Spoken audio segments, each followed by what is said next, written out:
History, they tell us, is written in stone. But what if the stone lies?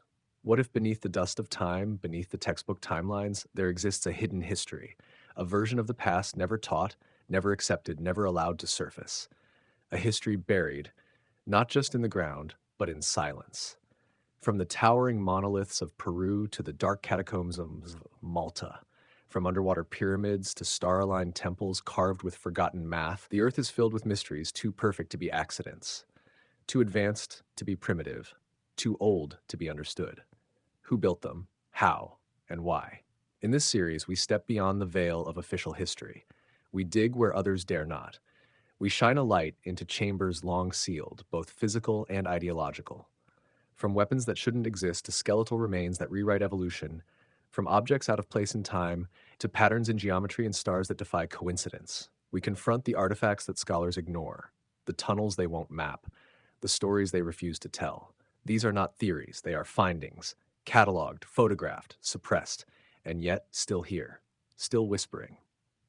You will witness megalithic architecture carved with laser-like precision before the Iron Age, maps of Antarctica drawn before it was discovered, giant skeletons unearthed, recorded, and made to vanish, sacred symbols that appear in civilizations oceans apart with no known contact.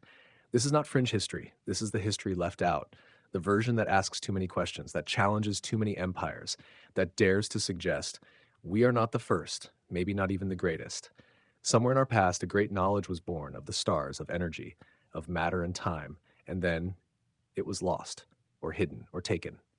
This is the story of that forgotten world, of what it left behind, and of those who walk the earth today, knowing just enough to keep the secrets sealed. Join us as we peel back the layers of official history, as we ask, what if everything we know is wrong?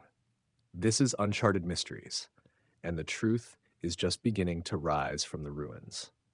Beneath the soil of forgotten lands, behind the locked doors of museums, hidden in plain sight, are mysteries that challenge everything we think we know about the human story. From stone structures that defy gravity to weapons forged with techniques lost to time, from skeletons that don't fit the evolutionary tree to maps, artifacts, and alignments that point to the stars. These are not myths. These are real discoveries, excavated, photographed, and in many cases, quietly dismissed. What if the past was more advanced than we dare believe? What if history, as we've been taught, is incomplete by design? This is not conspiracy. This is forbidden archaeology and the hard evidence that refuses to stay buried. You're about to journey across continents, through time, and into the hidden chapters of our ancient past. Welcome to 50 archaeological mysteries that challenge human history. High in the Andes, where the air is thin and the clouds seem within reach, lies a wall, so immense, so precise, that its very existence mocks the boundaries of ancient engineering. This is Sacsayhuaman, a fortress, a temple, a riddle.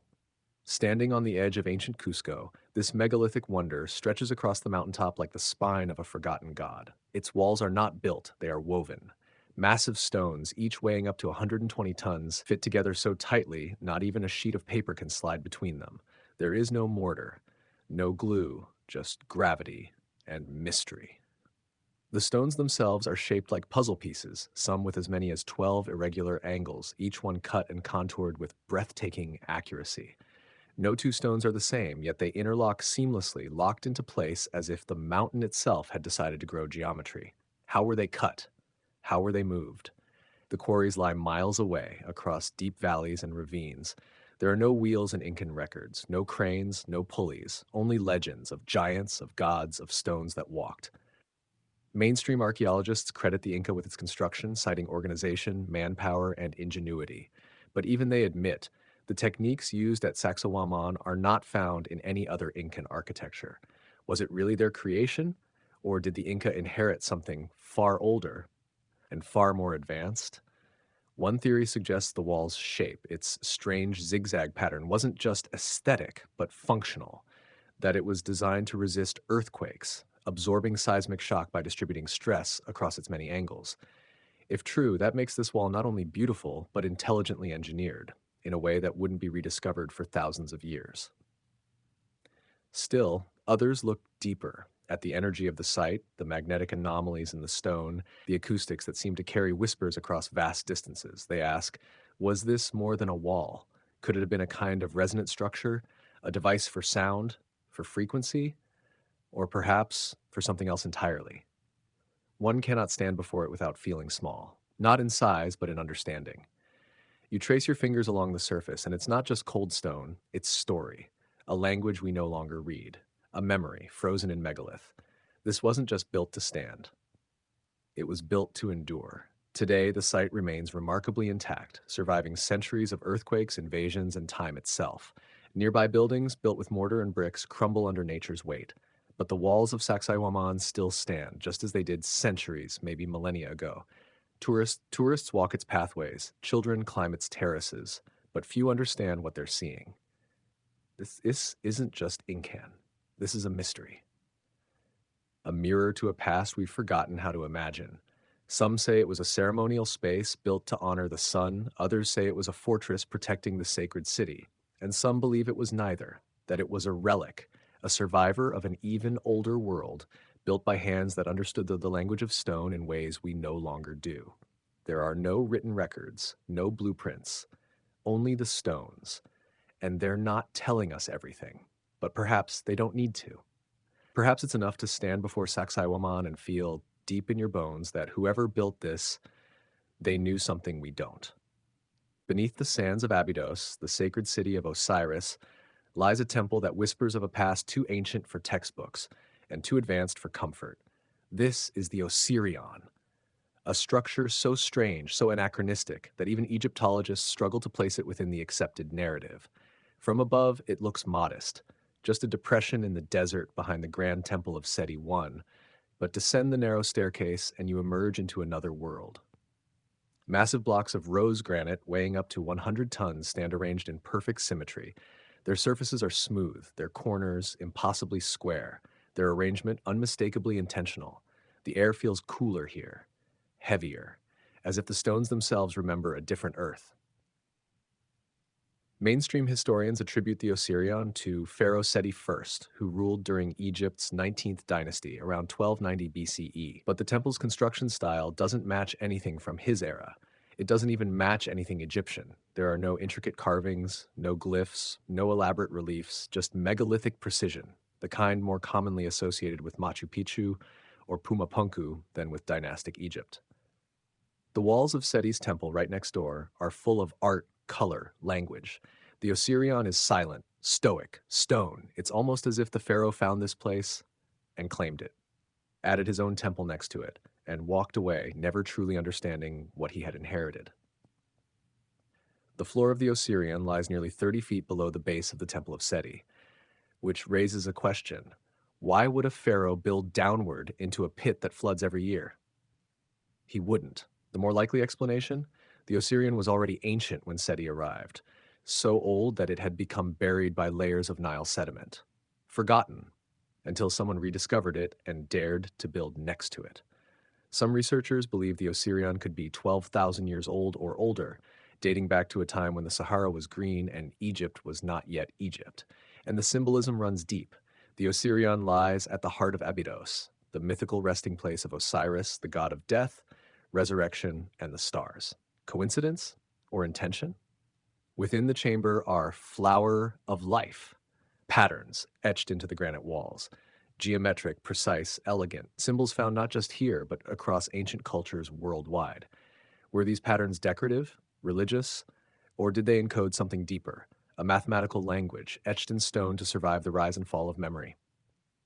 As you walk the perimeter of the Osirion, you realize this isn't just old, it's pre-linguistic, pre-empire, pre-everything, and yet it endures. The granite blocks show signs of advanced tooling, straight cuts, flat faces, and right angles that would challenge modern quarrymen.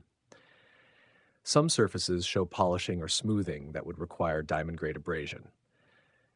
Could Bronze Age Egyptians do this? Perhaps. But if so, why only here? Why not everywhere else in Egypt? The evidence suggests this wasn't built with copper chisels and stone hammers. It was built with knowledge, with tools we no longer possess or no longer remember. And there's more. Beneath the Osirion, ground-penetrating radar has revealed anomalies, potential tunnels, chambers, or voids beneath the structure. No one has excavated them. No one talks about them. But they are there, waiting. In many ways, the Osirion mirrors the myth of Osiris himself, a god buried, dismembered, scattered, and yet never fully destroyed. His body, like this temple, lies in pieces across the earth, waiting to be remembered. Could this be more than myth? Could Osiris be a symbol of an ancient builder race, one whose works we mistake for legend because their tools and texts are lost? In the heart of Abydos, surrounded by sand and silence, the Osirion stands as a question carved in stone. Not just who built it, but why. Was it a temple, a power station, a repository of knowledge from a forgotten world, or was it a beacon, a marker left for future civilizations to find? A signal that says, "Gar, you are not the first." Today, tourists pass it by with barely a glance. Guides repeat lines from brochures. Scholars cite SETI, then change the subject. But beneath the silence, the stones still speak. And if you're quiet enough, patient enough, open enough, you just might hear them. Not with your ears, but with the oldest sense of all, wonder. In the rolling hills of Zhejiang province, eastern China, there lies a mystery so profound, so perfectly hidden in plain sight, that it escaped the world's attention for over 2 millennia. Not buried, not hidden in ruins, but sitting quietly beneath the feet of villagers, waiting to be rediscovered. This is the mystery of the Longyu Caves. It began in 1992 when a curious local man named Wu Anai decided to drain a small pond near his village. The water had been there for generations. Locals assumed it was bottomless. But when he pumped it dry, what emerged from the murky depths was not a muddy pit, but a door, a stone entrance, leading downward. What he uncovered was a cavern, but not a natural one. Inside, the walls were smooth, symmetrical, perfectly carved. The ceiling towered overhead like the arch of a temple. The floor was flat, the angles geometric. He had not found a pond. He had opened a gateway to the past. Over the next few years, more than 24 caves just like it were discovered in the area, each massive in scale with precise lines carved into every surface. The largest is over 30 meters high, with chambers stretching hundreds of meters in length. But here's the real enigma. There is no record of these caves. Not in local legend, not in imperial documents, not in poems, paintings, scrolls, or oral history. It's as if they were built and then erased. The stone removed from a single cave has been estimated at more than 1 million cubic meters. That's the equivalent of building the Great Pyramid of Giza in reverse. And there are 24 of them. Yet, not a single tool, not a single pile of rubble or quarry nearby has been found. Where did all that stone go? Who carved these massive spaces by hand, and for what purpose? The walls of the Longyu caves are covered with a strange, repeating chisel pattern, uniform, diagonal striations that run across every wall and ceiling, forming an oddly beautiful visual rhythm. But what's even more striking is that this pattern is consistent across all caves, as if carved by the same hand, or at least the same method, over a vast area. What kind of tool can do that? No known ancient chisel leaves such smooth, sweeping grooves. The effort required to make just one cave would have taken thousands of laborers decades. Yet there's no trace of habitation, construction, or scaffolding. No fire pits, no broken tools, no footprints, nothing. It's not just that we don't know how these caves were made, it's that we don't even know who made them. Chinese historians attribute them vaguely to the Han Dynasty over 2,000 years ago. But Han texts are extremely detailed, especially regarding large infrastructure works. And the caves, they don't appear, not once. If they were ceremonial, why build them underground, away from the sun, in secret? If they were storage, why the symmetry, the beauty, the acoustics?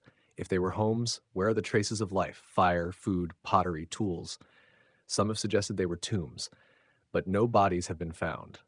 No sarcophagi, no offerings, just silence. Others propose they were military hideouts, yet their entrances are open, unfortified, exposed. So why dig so deep, carve so cleanly, and then vanish? One theory suggests they were part of an underground resonance chamber, that the strange acoustics and harmonic echoes may have served religious or energetic purposes.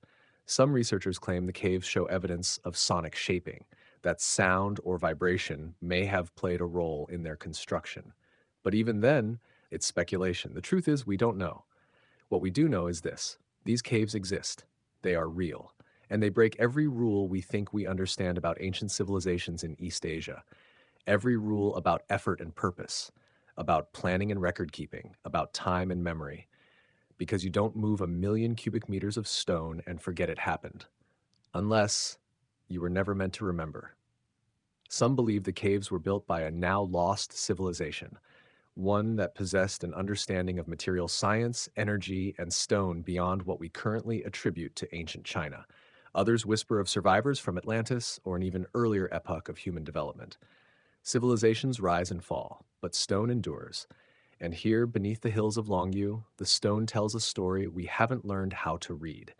A story of immense labor, of precision without tools, of effort without explanation, and of a people who, for reasons unknown, carved a world beneath our own, then disappeared. In the heart of New Zealand's North Island, where fog drifts low through moss-covered forests and time seems to move a little slower, there lies a wall. Not just any wall, but one that may hold the key to a forgotten chapter in the human story. It's not famous, it's not featured in guidebooks. Most locals don't know it exists, and those who do have learned not to ask too many questions. This is the mystery of the Kaimanawa Wall. Just south of Lake Taupo, among dense brush and volcanic hills, the wall juts out like the edge of a buried monument. From a distance, it could be mistaken for a natural rock formation. But step closer and patterns emerge. Stones the size of refrigerators, each cut into perfect rectangular blocks, aligned with sharp angles, fitted together with mechanical precision. No mortar, no binding, just weight and fit. The top edges are square, the corners are sharp, the faces flat and flush. This isn't random geology, this is architecture. And yet, according to mainstream archaeology, no human civilization existed in New Zealand before the 13th century, when Polynesian settlers arrived and eventually gave rise to the Maori culture. So who built this? And more importantly, when? The first reports of the Kaimanawa Wall surfaced in the early 1990s when a few researchers and hikers stumbled upon it. Among them was Barry Brailsford, a New Zealand historian who challenged the conventional narrative.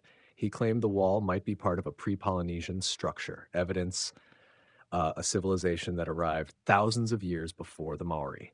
A theory not just controversial, but dangerous, because it doesn't just question timelines, it questions identity. Archaeologists responded quickly. A geologist was brought in who declared that the blocks were part of a natural ignimbrite outcrop, volcanic stone that had fractured naturally into rectangular shapes due to cooling and pressure. Case closed. Or was it? Critics of that explanation point to the symmetry of the stones, the uniformity of the horizontal joins, and the unnaturally smooth faces. Many ask, why don't other ignimbrite outcrops in the region look like this? Why do the stones appear stacked, not layered? Why do they interlock? Natural rock doesn't interlock. That's what builders do. Some even report signs of tool marks and what may be inscriptions on the deeper stones, now partially buried by earth and vegetation. But access to the wall is limited. The site is remote, and interest quietly discouraged. No major excavation has been done. No official funding granted. The scientific establishment maintains there is nothing to see here. But explorers, alternative researchers, and Maori elders tell a different story.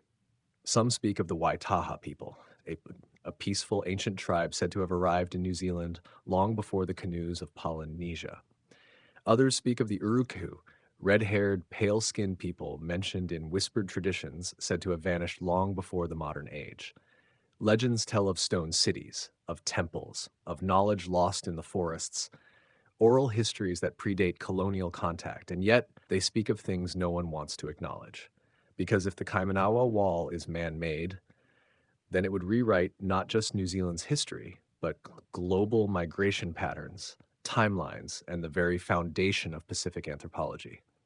Could ancient seafarers have reached these distant islands thousands of years earlier than we think? Could they have brought with them knowledge of stonework, geometry, and astronomy long before Polynesian navigation? Or was there a civilization here that never left, only forgot? If we strip away the assumptions, if we follow the evidence, the Kaimanawa Wall raises a possibility that chills the spine, that the human story is older than we've been allowed to believe, that stone remembers what paper forgets. that somewhere in the green silence of these forests, our true origin is waiting to be unearthed. Today, the wall stands, silent, still, half buried under moss and earth. Tourists rarely see it. Officials rarely mention it. But for those who've stood before its geometry, who've traced their hands along its angles and felt the unmistakable fingerprint of intention, the question is no longer, is it natural? The question is, who built it? And why have we been told not to ask? Beneath the still, murky waters of a quiet lake in southern Wisconsin lies a riddle. A structure few have seen, fewer believe, and almost no one talks about, but it's there, just out of reach, just beneath the surface. This is the mystery of the Rock Lake Pyramids. Located near the small town of Lake Mills, Rock Lake looks ordinary, serene, framed by gentle hills and covered by mist most mornings. But for over a century, rumors have swirled of pyramidal structures lying beneath its surface, stone constructions shaped like temples, built by hands long forgotten, now hidden in the cold silence of the water. The first recorded accounts came in the 1830s from early European settlers who claimed Native American elders spoke of an ancient city drowned beneath the lake. Some referred to it as Tyrannina, a lost civilization said to have vanished in a cataclysm. Other stories suggest that the structures were sacred platforms, places of ceremony or power, swallowed by rising waters, or perhaps sunken on purpose. But the mystery deepened in the early 20th century during a drought. As the lake receded, fishermen began to see shapes, angular, symmetrical, just below the surface. Divers soon followed. Some reported seeing massive stone blocks forming stepped sides like Mesoamerican pyramids. Others claimed to see paths, walls, even doorways. But the water was dark, visibility poor, and the lake bottom coated in thick silt. In the 1930s, aerial photographs were taken during the dry season. What they showed was stunning. Two triangular formations, each approximately 20 to 30 feet tall, submerged in less than 10 feet of water. The shapes weren't natural. Their edges were too straight, their symmetry too perfect. But instead of sparking major excavation or study, the images were quietly shelved. The world was sliding into war, and Wisconsin's little lake, forgotten again, until the 1980s.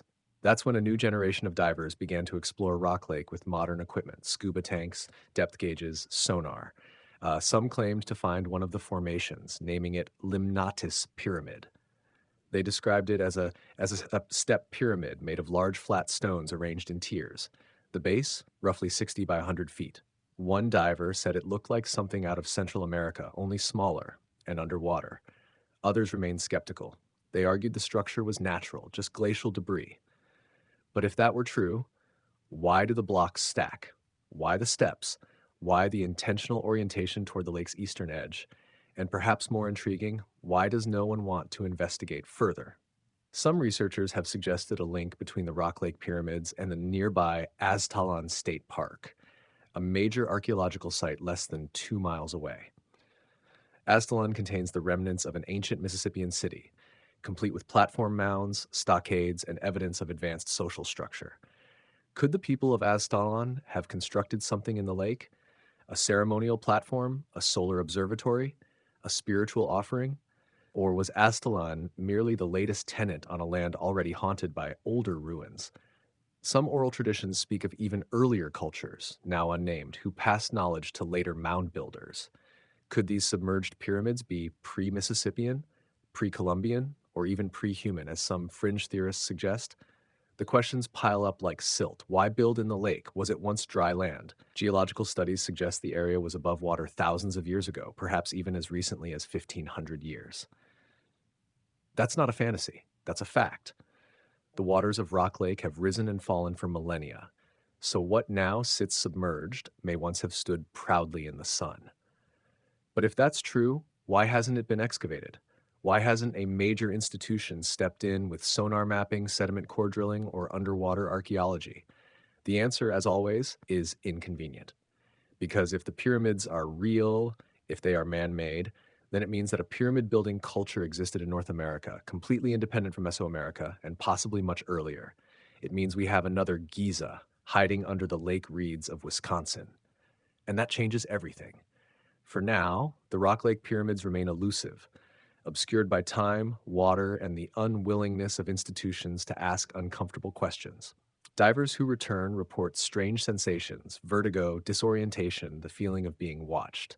Some blame murky water, others aren't so sure.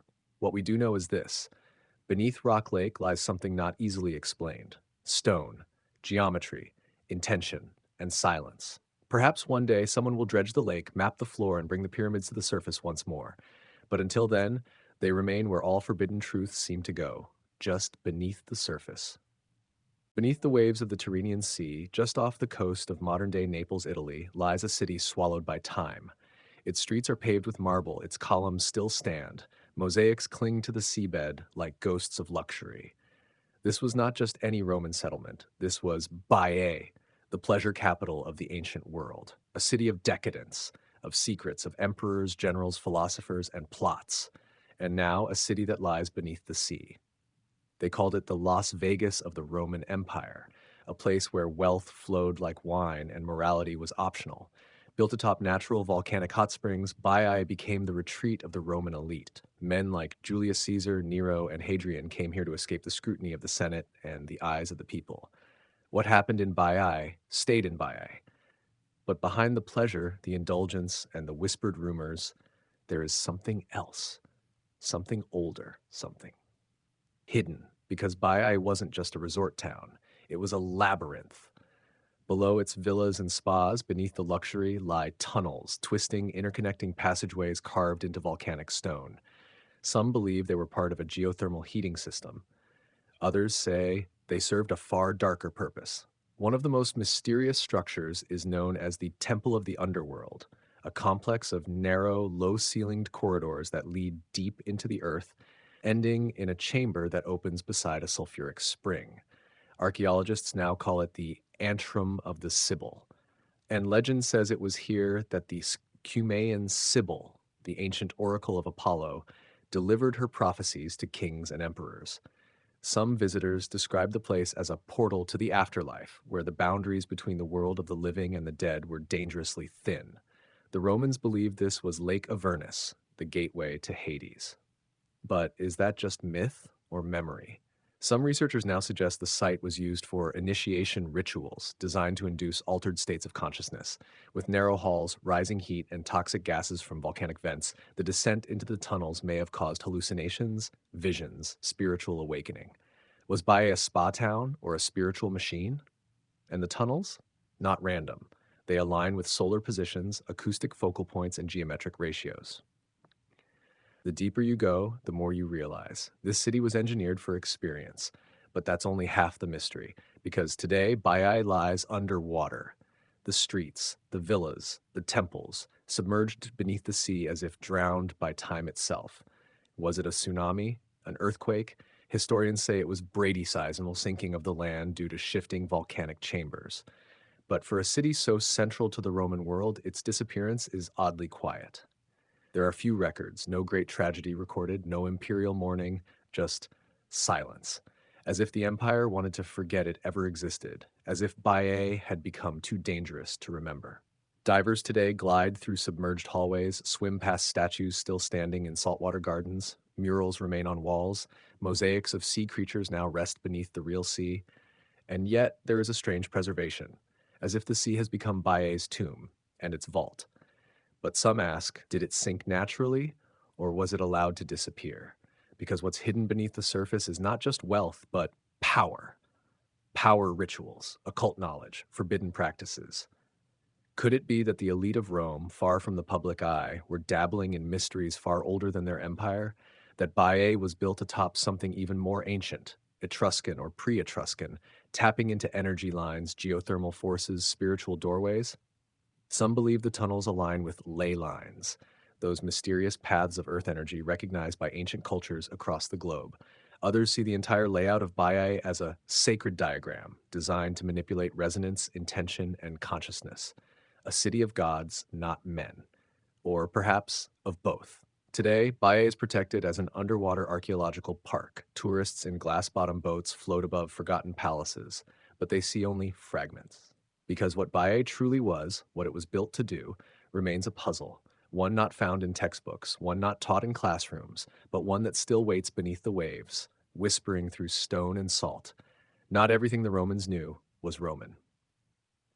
Beneath the surface of the Mediterranean island of Malta, hidden in the bedrock like a secret never meant to be found, lies a place unlike any other on earth. A place of silence, but not stillness. A place that listens and sometimes answers. This is the Hypogeum of Val Saflieni. Not a ruin, not a cave, but an underground complex carved entirely by hand over 5,000 years ago. Older than the pyramids of Egypt, older than Stonehenge, and yet somehow more advanced. Discovered in 1902 during construction work, the Hypogeum is a labyrinth of interconnected chambers, passageways, and carved stone pillars, spanning 3 levels descending over 35 feet into the earth. It wasn't dug, it was sculpted. The ceilings curve in perfect domes, the rooms are balanced, mathematically precise, no metal tools, no wheel, no written records, just rock and intention. Archaeologists believe it was used as a temple, a necropolis, or both. Over 7,000 human remains were once found inside, many of them in fetal positions, as if prepared not for death, but rebirth. But beyond the bones, there is something else, something that science can't explain.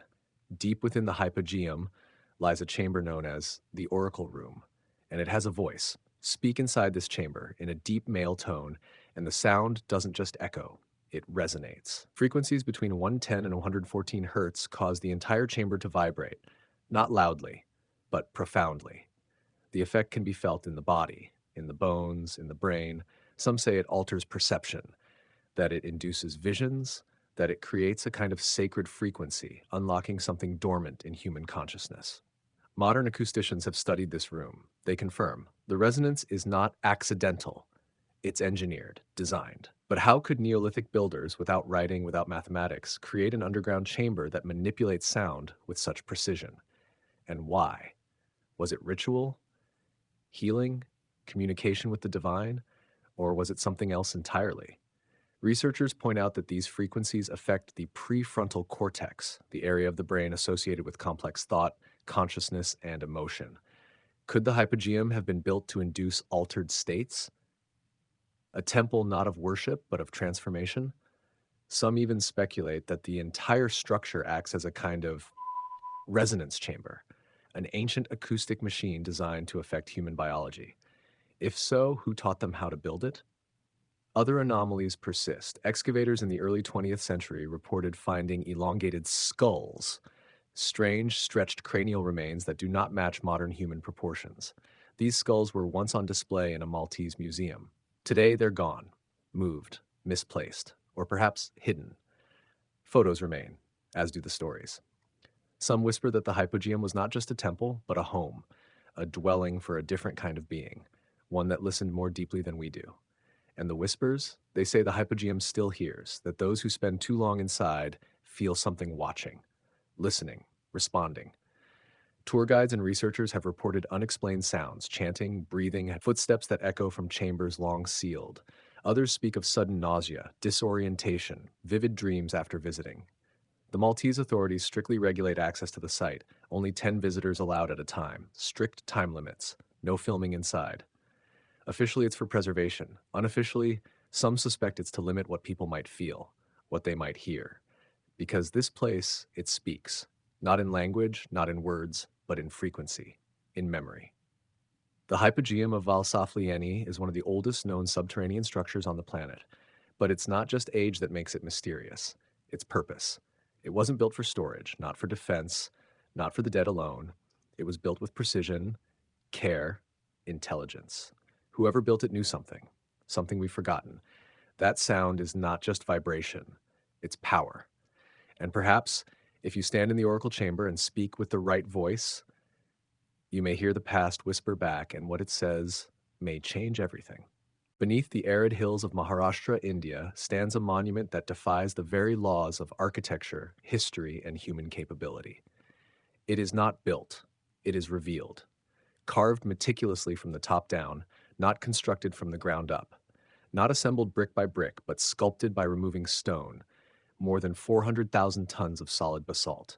This is the Kailasa Temple of Ellora, perhaps the greatest single piece of megalithic architecture on Earth. a temple dedicated to Lord Shiva, the destroyer and transformer of the universe. Yet the true transformation lies not only in its spiritual significance, but in its sheer creation. Unlike any conventional temple, Kailasa is a freestanding, three-dimensional marvel carved entirely from a single rock. Columns, halls, sculptures, drainage systems, stairways, towers, each chiseled directly into the mountain, not a single joint, not a seam, one rock, one vision, one impossible reality. Mainstream historians place its construction in the 8th century CE under Rashtrakuta king Krishna first. But consider this. Tens of thousands of laborers, armed with nothing but hammers and chisels, would have had to remove nearly 500,000 tons of stone in just 18 years. That means roughly 20 tons of rock excavated every single day, without error, without pause, without misaligned cuts. No cracks, no restarts, no mistakes, and through subtraction, they sculpted perfection. But Kailasa is not merely massive, it is breathtakingly beautiful. Intricate carvings of gods and dancers, frescoes and friezes that rival marble despite being hewn from hardened basalt, elephants at full scale appearing to bear the weight of the temple on their backs, pillars designed to catch the sunlight just so, drainage channels to usher away torrential monsoon rains, and a central shrine soaring 100 feet above the base. No blueprints, no prototypes, just vision and flawless execution. How could such a feat be achieved with ancient tools? Indian texts speak of vimanas, flying machines of the gods, and tools forged from vibration, sound, and frequency rather than metal. Could Kailasa have been crafted with forces beyond brute strength? Some researchers argue Kailasa predates its assigned era, that it was not built anew but rediscovered, an artifact of a forgotten golden age when mankind wielded knowledge now lost to time. Ancient astronaut theorists even propose Kailasa was a cosmic beacon, a landing platform aligned to energies only recently measured by modern science. But you don't need extraterrestrials to feel the awe. Stand before Kailasa and you understand this was not made merely to impress, it was made to endure. A temple that will outlast steel and glass. Intriguingly, Kailasa's location among the 34 Ellora caves is no accident.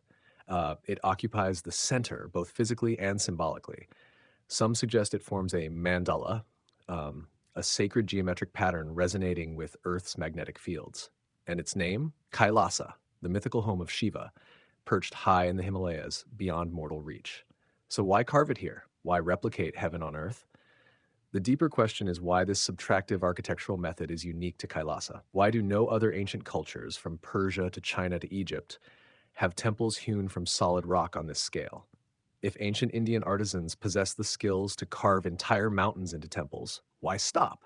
Why leave no inscriptions, no records of the architects, no tales of the master builders, unless the knowledge was lost or deliberately concealed?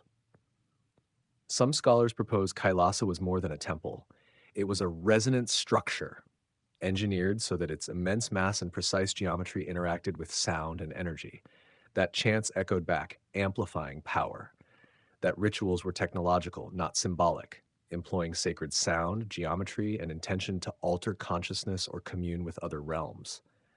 Kailasa was not just stone, it was a machine, carved from the earth itself, whether built in 18 years or 18,000, whether crafted by divine hands or human brilliance. Kailasa forces us to question not just how it was made, but why. What ancient wisdom did they possess, now lost? What was the purpose of a temple that cannot be destroyed, only revealed? For over a millennium, the mountain has remained silent, but Kailasa's message echoes still. We were here. We knew more than you think, and we left behind something that can never be erased. Not built, not assembled, not raised, revealed. From the stone itself. In the vast expanse of the Pacific, where endless blue meets the horizon, a city defies logic, time, and human capability. This is Nan Madol, the Venice of the Pacific. Built upon coral reefs, a labyrinth of more than 90 artificial islets connected by canals, it rises like a ghostly monument to a civilization lost beneath the waves. Over 250 million pounds of basalt columns, some over 20 feet long and weighing 40,000 kilograms, were quarried miles away, hauled through dense jungle, and stacked with astonishing precision atop these man-made foundations. No wheels. No draft animals, no metal tools, just human will and a mystery that remains unsolved. Local legends speak of brothers who flew stones through magical chants, crafting a city for sorcerers and kings, a place both powerful and forbidden. Even today, locals warn Nan Madol is cursed. Spirits wander its silent canals. Trespassers disappear. Radiocarbon dating suggests construction began around the 12th century CE, but charcoal beneath the structures hints at activity centuries earlier, perhaps as far back as 500 CE. Mainstream archaeology calls it the capital of the Saudeleur dynasty, but its purpose puzzles scholars. Why build a sprawling city on water, far from fresh resources and safe harbor? Was it a royal seat or a ritual machine? The canals align with cardinal directions. Some propose the entire complex served as a celestial clock, linked to stars and lunar cycles. Others whisper of ancient energy grids, lost continents, and global connections through ley lines. Beneath the waves, divers glimpse submerged doorways and hidden chambers, untouched for a millennium. Excavations remain limited, permissions scarce.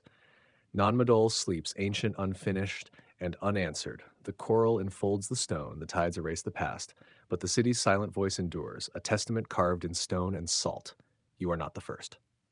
High in the Andes Mountains of Peru, overlooking the ancient city of Cusco, the former capital of the Inca Empire, there lies a fortress that should not exist. Its name is Sacsayhuaman, and it is not just impressive, it is impossible. Towering zigzag walls constructed from megalithic stones, some weighing more than 120 tons, fitted together with such precision that not even a razor blade can pass between them. No mortar, no filler, just stone meeting stone, as if the rock had been melted and molded like clay. Or as one archaeologist once whispered, here the stones fit like flesh. The mainstream view is that Sacsayhuaman was built by the Inca in the 15th century, but the Inca themselves never claimed to have made it. In fact, they referred to the site with reverence, as the work of the gods or a race that came before. Even Spanish conquistadors, famous for their destruction of indigenous structures, stood in awe before these walls. This fortress, one chronicler wrote, was the greatest and most superb structure ever built by man. And yet today, no one truly knows how it was done, because these stones were not just stacked. They were shaped, each one a unique polygonal form, fitted into its neighbors like a three-dimensional jigsaw puzzle. Some walls contain dozens of angles per stone, and they're massive. Lift one? We couldn't. Carve one? Maybe. But move one up a mountain slope, align it with 15 others, and lock it into place perfectly? Not without technology we don't possess or understand. Even today, engineers struggle to explain how this was done. There are no tool marks, no scaffolding remnants, no records of how they quarried, shaped, and transported the stones. And yet, the entire complex is built on seismic fault lines, and these walls have survived countless earthquakes that reduced nearby colonial buildings to rubble. How? Because they move. The stones are locked, but not rigid. They flex, absorb, return. It's not just art, it's engineering far beyond its time. Some believe the stones were softened with plant-based chemistry, drawing on local legends of the stone-melting herbs once known to Inca shamans. Others speak of sonic tools like vibration or levitation, lost sciences that once shaped stone not by force, but by frequency. The truth? We don't know. And perhaps we've never known. Around the fortress are massive open fields, staircases, underground tunnels, and a network of sacred geometry that aligns with solar and lunar cycles.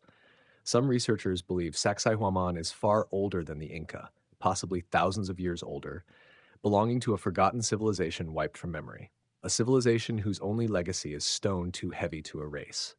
In the myths of the Andes, there are stories of the Viracocha, the sky people, the civilizers, the bringers of light, tall beings with strange garments who taught the people before vanishing to the sea. Myths, perhaps, but the stones remain, defiant, mocking our assumptions and asking questions no textbook can answer. If the Inca didn't build the foundations, who did? If these were fortresses, why such artistry? If they were temples, why such seismic intelligence? And why do we find similar megalithic joints, tight-fitting, mortarless, earthquake-resistant, in Egypt, in Turkey, in Japan, in Bolivia, and in Easter Island? Are these isolated strokes of genius or signs of a shared ancient knowledge, dispersed then lost? Perhaps Sacsayhuaman is not just a structure, perhaps it's a message in stone, a reminder that something great once stood here, something we've forgotten, and something we're not ready to remember. Today, tourists walk its battlements, marvel at its scale, but few realize what they're standing on. Not just a ruin, a threshold between remembered history and a deeper human past. The place where stone was shaped like flesh and time itself left behind a fingerprint. Sacsayhuaman. Not a question of how, a question of and why we're so afraid to find the answer. They say history is a straight line. That civilization advanced from stone to bronze to iron, from carts to ships to engines. But what if that line isn't so straight? What if in the distant past, long before our textbooks begin, there were sparks of brilliance? Sparks that flared too bright, too fast, and then vanished, leaving behind only fragments. A blade that cuts like steel centuries before steel was known. A lens ground to perfection before the invention of glassmaking. Batteries, surgical tools, celestial machines, found in layers of earth too deep for explanation. These are not legends, they are artifacts, real, tangible, forgotten. And they ask one chilling question: have we been here before? In this part of the journey, we explore the relics of power, weapons and technologies ahead of their time, the swords of the Vikings forged with metal far purer than what should have been possible. The Baghdad Battery, an object that looks suspiciously like a power cell dated to 2,000 years ago. The Antikythera Mechanism, an ancient Greek analog computer that predicts eclipses and planetary motion with modern precision. And beyond those, stranger still, stories of optical lenses in Babylon, drills harder than diamond in pre-Columbian America, ancient nuclear sites. These are not fairy tales. These are the shadows of lost science. Technologies that whisper of a forgotten chapter in the human story, one where knowledge rose and fell, just as empires do. So sharpen your eyes, steady your hand, because what comes next will challenge everything you think you know about the past. This is part 2 of our exploration, and it begins with a sword that should not exist. In the icy waters of European rivers, among long-forgotten shipwrecks and burial mounds, archaeologists have uncovered a weapon that defies its time. A sword, sleek, deadly, unbreakable, forged with a purity of metal so advanced it wouldn't be matched again for nearly 1,000 years. Its name is etched into the blade. A single word. To find one is rare. To understand it is harder still, because this is no ordinary Viking sword. It is a weapon out of time. Between the 9th and 11th centuries, Viking warriors swept across Europe with unmatched ferocity, sailing wooden longships, striking like lightning, vanishing like ghosts. But among their weapons, a few stood out. They shimmered with an unusual finish, cut through armor that other blades bounced off, never bent, never shattered. They bore an inscription in Latin script, rare for the time, plus elf plush. At first, scholars assumed these were ceremonial, symbols of wealth or power. But then metallurgists examined them, and the mystery exploded. These swords weren't just beautiful, they were technological anomalies. The majority of European swords from the Middle Ages were made from bloomery iron, full of impurities like slag, brittle under stress, and prone to breakage. But Ulfberht blades were different. They were made from crucible steel, a process requiring iron to be melted at temperatures exceeding 3,000 degrees Fahrenheit and then cooled in a controlled way to produce a high-carbon, ultra-pure alloy. This kind of steel, known today as hyper-eutectoid steel, was centuries ahead of its time in Europe. In fact, no known European foundry of the 9th century could have achieved these temperatures. And yet, someone did. Over 170 Ulfberht swords have been found across Europe, from Scandinavia to Germany, from Britain to Eastern Europe. Some are authentic, others, forgeries. Yes, even 1,000 years ago, counterfeit weapons were being made. Lesser swords stamped with the sacred name, trying to mimic the real thing. But when tested, the differences are stark. The true Ulfberhts have carbon content over 1.0%, evenly distributed. The forgeries fall apart. This raises a chilling question. Who was Ulfberht? Was it a blacksmith? A family? A guild? A code name? Some believe Ulfberht was a Frankish monastic order producing elite weapons in secret. Others suspect a lone master metallurgist, trained in techniques long lost. But even more puzzling is where the knowledge came from. Crucible steel wasn't used in Europe again until the Industrial Revolution, but it was used in ancient Persia and India in a method known as Wootz steel, a technique that predates the Viking Age by nearly 1,000 years. Was there a forgotten link between Viking trade routes and the East? Did knowledge of steelmaking somehow flow across the Silk Road from Damascus or Samarkand into the hands of a northern warrior culture? The Vikings were more than raiders. They were traders, explorers. Their ships reached Baghdad, their coins turned up in India. So it's not impossible. But if that's true, then why was the knowledge never passed down? Why did Ulfberht blades disappear by the 12th century, only to be matched again in the 19th? Was it lost in war, buried with its makers, or was it something more guarded, perhaps even forbidden? The Ulfberht sword is not just an artifact, it's an anomaly, a relic of lost metallurgy, a challenge to the notion of linear progress. Because in that narrow window, between the collapse of Rome and the rise of modern Europe, someone possessed the power to forge perfection from flame. And then that power was gone. Today, Ulfberht blades are housed in museums and private collections. They lie behind glass, silent. But their message still rings clear. The past was not primitive. Some secrets are older than we think, and not all who walked before us walked in darkness. One sword, one name, one mystery that cuts through time, sharper than steel. In 1901, deep beneath the Aegean Sea near the island of Antikythera, sponge divers stumbled upon a shipwreck that would rewrite history. Amphorae, bronze statues, marbled limbs of gods lost to time, treasures typical of the ancient world. But amid the wreckage was something utterly unlike anything they expected. A corroded lump of metal, covered in gears, fragile, green with centuries of saltwater corrosion. No one knew what it was. And even now, its counterpart remains unmatched. This was the Antikythera Mechanism, an ancient computer crafted more than 2,000 years ago, long before technology had a name. Made of bronze and wood, the device once fit inside a wooden box about the size of a shoebox. Inside lay over 30 meticulously hand-cut gears, their teeth crafted with precision that rivals modern engineering. A marvel of complexity in a world ruled by chisels and torches. For decades, it sat mostly forgotten until X-rays and CT scans revealed its astonishing function. The gears weren't ornamental, they were functional. Turn the crank and it predicted the movements of the sun, the moon, and the 5 known planets. It tracked solar and lunar eclipses, displayed the Metonic cycle and Saros cycle, even charted the ancient Olympic Games schedule. Remarkably, it accounted for the moon's elliptical orbit and varying speed, an understanding only rediscovered centuries later. This was a mechanical model of the cosmos built by hand before Rome's fall.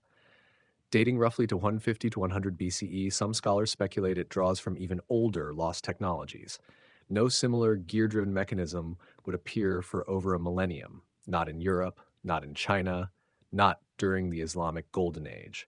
It vanished, as if this knowledge had briefly flared, only to be buried by time. How could such genius exist in the ancient world? More chillingly, how did it disappear? Was it a one-of-a-kind marvel, or a lone survivor of a forgotten tradition, erased or suppressed? Faint Greek inscriptions on the device suggest it was not mere machinery, but a teaching tool, a portable universe. Some liken it to an ancient planetarium, revealing not just time, but cosmic order. Was it a sacred object used in rites, held by philosophers, astronomers, navigators, those who deciphered the heavens and their hidden meanings? Perhaps the most haunting detail: we did not discover the Antikythera mechanism in a library. We found it in a shipwreck. Was it stolen, escaping war or destruction, hidden from prying eyes? How many others were lost to the sea, reduced to ash, or melted for metal? How many brilliant minds who knew such secrets were silenced by time, empire, or catastrophe? For historians, the mechanism is terrifying. It shatters the linear tale of progress. It reveals peaks of ancient scientific insight lost to collapse and oblivion. Knowledge rises, and falls, just like empires. Today, fragments of this frozen genius rest in the National Archaeological Museum of Athens. Scholars reconstruct it digitally and physically, and with every discovery, one truth becomes clearer. This was not a prototype, it was refined. Someone made machines like this before. Someone mastered celestial mechanics and mathematical astronomy, and then vanished. No other examples remain. No evolutionary path forward. Only a single shattered whisper of brilliance. And in that whisper is a warning. The future is not guaranteed. Progress is never a straight line. And sometimes what we call ancient is anything but primitive. In the shifting sands of ancient Mesopotamia, long before Edison or Tesla, long before wires and turbines, a strange object was unearthed. It was small, ceramic, unassuming, a clay jar sealed with asphalt inside which sat a copper cylinder and an iron rod. At first glance, it looked like a container, perhaps for scrolls or sacred oils. But when archaeologists examined it more closely, they realized it wasn't made to store. It was made to do something. This is the mystery of the Baghdad Battery, an artifact over 2,000 years old, perhaps the earliest known power source on Earth. Discovered in the 1930s near modern-day Baghdad, Iraq, it dates to the Parthian era, around 250 BCE to 250 CE. What changes everything is what it resembles. Because the Baghdad battery, when filled with an acidic solution, vinegar or lemon juice, produces an electric current. Not theoretical, not symbolic, measurable electricity. A clay pot that behaves like a galvanic cell. In other words, a working battery. But how could this be? The principles of electricity weren't understood until the 18th century. Galvani, Volta, Franklin. These are the names we associate with the dawn of electrical science. Yet here lies a device, centuries earlier, quietly challenging the entire timeline. Mainstream scholars are cautious. Some suggest the battery was never intended to produce electricity, that it simply stored scrolls or sacred objects, and any electrical output is coincidental.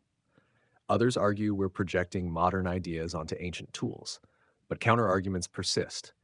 In the 1940s, engineer Willard Gray built a replica of the Baghdad battery, and it worked. It produced about 1 volt of electricity. Other experimenters confirmed, when sealed and filled with an electrolyte, it generates current. Not enough to power modern lights, but enough to electroplate metal. And here the story deepens, because in the ancient world we find evidence of electroplated artifacts, fine jewelry coated with gold and silver, layers too thin and uniform to have been applied by fire or hammer. Could Parthian or earlier Mesopotamian artisans have used simple batteries to plate their metals, achieving finishes only replicated again in the 19th century? If so, where did they get this knowledge, and why did it vanish?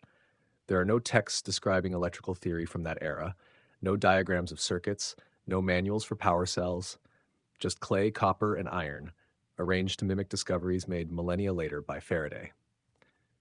Some researchers suggest the Baghdad battery was part of religious or mystical practice. Not science as we understand it, but sacred technology. Imagine this: a subtle electric current, tingling, sparking, used to shock initiates or inspire awe in rituals. A priest in a dark temple reaching toward a statue. A hidden wire connects to a battery. The moment of contact, a jolt of divine power. Not magic, but technology wielded to create mystery. Others propose the batteries were used for healing, passing current through wounds or along pressure points. Electrotherapy, born not in Europe but in ancient Mesopotamia. These ideas remain speculative, but the artifacts remain. Not one, but several similar devices have been found in the region, most now housed in the National Museum of Iraq, though some were lost or damaged during war and looting. Enough remains to suggest this was not an isolated curiosity. It may have been part of a larger system, lost to time, or worse, intentionally forgotten. Because if ancient civilizations knew how to generate electricity, what else did they know? Did other forms of energy, mechanical, acoustic, magnetic, also exist in the ancient world? Were there centers of learning buried beneath riverbeds, deserts, and cities? The Baghdad battery is small, easy to overlook, but it carries a voltage not only of electrons, but of memory, a silent testimony that the ancients danced closer to the edge of discovery than we've imagined. And in the ruins of Mesopotamia, a spark once leapt between copper and iron, and the current of lost knowledge began to flow. In a quiet archive in Romania, hidden among forgotten texts and dusty military records, a manuscript surfaced in the 1960s, its pages yellowed, its ink faded. Its title was unassuming, Artillery Buch, a book of artillery. But what it contained would ignite one of the greatest mysteries of ancient technology. Over 450 pages of handwritten notes, drawings, technical formulas, and among them, a detailed design for a multi-stage rocket, a concept modern science wouldn't fully develop until the 20th century. But here it was, written in 1555. This is the enigma of the Sibiu manuscript, a document that may rewrite the very origins of rocketry itself. It was discovered by engineer Doru Todoriciu in the archives of the city of Sibiu, Romania. At first glance, it seemed an early textbook on explosives and artillery, a subject of growing importance in Renaissance Europe. But as Todoriciu read deeper, he realized the author, Konrad Haas, a military engineer of German descent, was describing devices centuries ahead of his time. Haas did not merely describe rockets. He outlined the use of staged propulsion systems, delta-shaped stabilizers, and liquid fuel mixtures. One section describes combining multiple fuel chambers that ignite in succession, the very principle behind modern rocketry. Another drawing shows a missile with tail fins for aerodynamic stability, a feature no known weapon possessed at the time. In short, Konrad Haas wasn't just imagining, he was engineering. The manuscript includes diagrams eerily similar to those we'd see in NASA schematics 4 centuries later: multiple nozzles, cone-shaped payloads, detachable fuel tanks, and it raises one chilling question. How did he know? Official history tells us rocketry was born in the East, developed in China as early as the 13th century for fireworks and simple projectiles. These ideas traveled westward slowly, mostly as military curiosities, but nothing in the 1500s matches what Haas described. Not in Europe, not in Asia. This was not a fire arrow. This was a space age idea, hundreds of years too early. The mystery deepens when you consider the context. Sibiu, known then as Hermannstadt, was a center for science, alchemy, and military technology. But there's no evidence any of Haas's devices were ever built. No test launches, no reports of sightings, just blueprints and silence. Was Haas a genius ahead of his time? Or was he preserving something he'd learned elsewhere? Something passed down in secret? Some researchers speculate Haas had access to older, now lost knowledge, perhaps rediscovered documents from Alexandria, or technological insights kept alive in underground alchemical circles. Others propose the idea of technological cycles, lost civilizations that reached similar heights, only to be erased by catastrophe. Could Haas have stumbled upon a fragment of such forgotten brilliance? Or was he simply imagining the future? But even imagination must rest on a foundation, and the details are too precise to be random. Haas speaks of ignition systems, fuel composition, and guidance mechanisms with language and logic that defy 16th century understanding. And here's the twist. Nowhere in the manuscript does Haas suggest his rockets are purely theoretical. He writes like a technician, like someone who has seen these things work. Don't build rockets to hurt people, he warns. Let them be used for peace. A strange statement from a man in the middle of the European arms race. Why would he preach nonviolence in a weapons manual? Unless he had glimpsed something terrible, something only making sense centuries later, when humanity's rockets no longer carried fireworks, but warheads. Today, the Sibiu manuscript is preserved in Romanian archives, its pages digitized, its diagrams shared among historians, engineers, and fringe theorists alike. NASA has acknowledged it. Aerospace scholars have studied it. And all agree, if authentic, it is one of the most advanced technological blueprints of the early modern world. Yet Haas himself remains obscure. Little is known beyond the manuscript. No school bears his name, no monuments, only ink on paper. A whisper from the past saying, "We were thinking about the stars long before we had the machines to reach them." The Sibiu manuscript stands as both an anomaly and a warning. That genius is not bound by time. That knowledge can rise before it is ready. And that sometimes, just sometimes, the future writes itself into the past and waits to be discovered. Deep in the jungles of South America in the 1990s, an artifact emerged from the shadows of time. Not from a tomb, not from a museum, but from the private collection of a man named Dr. Ulrich W. He called it the genetic disc. A 22-centimeter stone disc made from a material harder than steel, lyddite or black slate, an incredibly dense and brittle rock almost impossible to carve even with modern tools. But carved it was, not with gods or animals, not with battle scenes or calendars, but with something far stranger.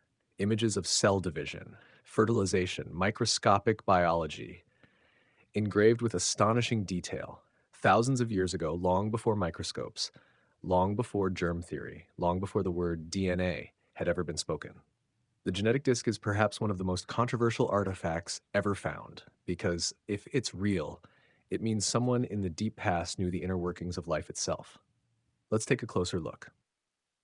One section of the disc appears to show male and female reproductive organs. Another shows sperm approaching an ovum, something not seen by human eyes until the 17th century. And another section shows a sequence of embryonic development, from zygote to fetus. The precision is uncanny. The scaling is accurate. The biology is modern. And yet, this disc is attributed to a pre-Columbian culture in Colombia or Ecuador, peoples with no known access to microscopic technology, no lenses, no laboratories, no scientific texts. So how? That is the burning question. Some scholars dismiss the disc as a hoax, claiming it may be a modern forgery created to stir curiosity. But no one has ever successfully replicated the carvings on real lyddite. The stone is so hard it crumbles under pressure. It cannot be scratched with copper or iron, and yet the engravings on the disc are razor sharp, smooth, and impossibly precise, almost as if laser etched. Who had the tools to do this? And more importantly, who had the knowledge? We like to think our understanding of biology is a modern gift, that only with the Enlightenment did we pierce the veil of the human cell. But what if that veil was lifted long ago? What if ancient civilizations had ways of seeing within, not just beyond? Could they have observed microscopic life through unknown means? Or perhaps received knowledge from elsewhere, some lost source, some forgotten teacher? In the myths of South America, there are stories of sky beings, visitors, teachers, not gods in the classical sense, but figures who arrived with strange tools, strange knowledge, and then vanished. Did the makers of the genetic disc inherit fragments of that knowledge? Or were they remembering something even older, echoes of a forgotten human age when science and spirit were not separate things? Mainstream archaeologists remain skeptical. The disc has not undergone full laboratory testing. Its provenance is murky, and its interpretations, many believe, are guided more by imagination than fact. But the object exists. It is real. It has been touched, photographed, examined, and the mystery lingers. Why would any ancient artisan create a detailed biological diagram in stone, and for whom? Was it ceremonial, medical, symbolic, or was it simply what it appears to be, an ancient record of human life at the cellular level? In modern times, we use disks to store information, CDs, DVDs, hard drives. The genetic disk seems to do the same, but instead of bytes, it stores biology, locked in stone, frozen in time, as if waiting for us to catch up, to remember, or to relearn what was once known. Today, the genetic disk is kept in private hands, its authenticity debated by scientists, dismissed by skeptics, and revered by seekers of lost knowledge. Some see it as evidence of a forgotten science. Others see it as myth made stone. But either way, it stands as a challenge, a riddle, a whisper from deep time saying, "You are not the first to understand life. You are not the first to ask what lies beneath the skin. And you will not be the last to forget." The genetic disk, whether artifact or enigma, reminds us that the greatest mysteries are not always buried in the stars, but in ourselves. In the heart of Egypt, beneath millennia of sand and silence, lies a temple that challenges everything we think we know about ancient technology.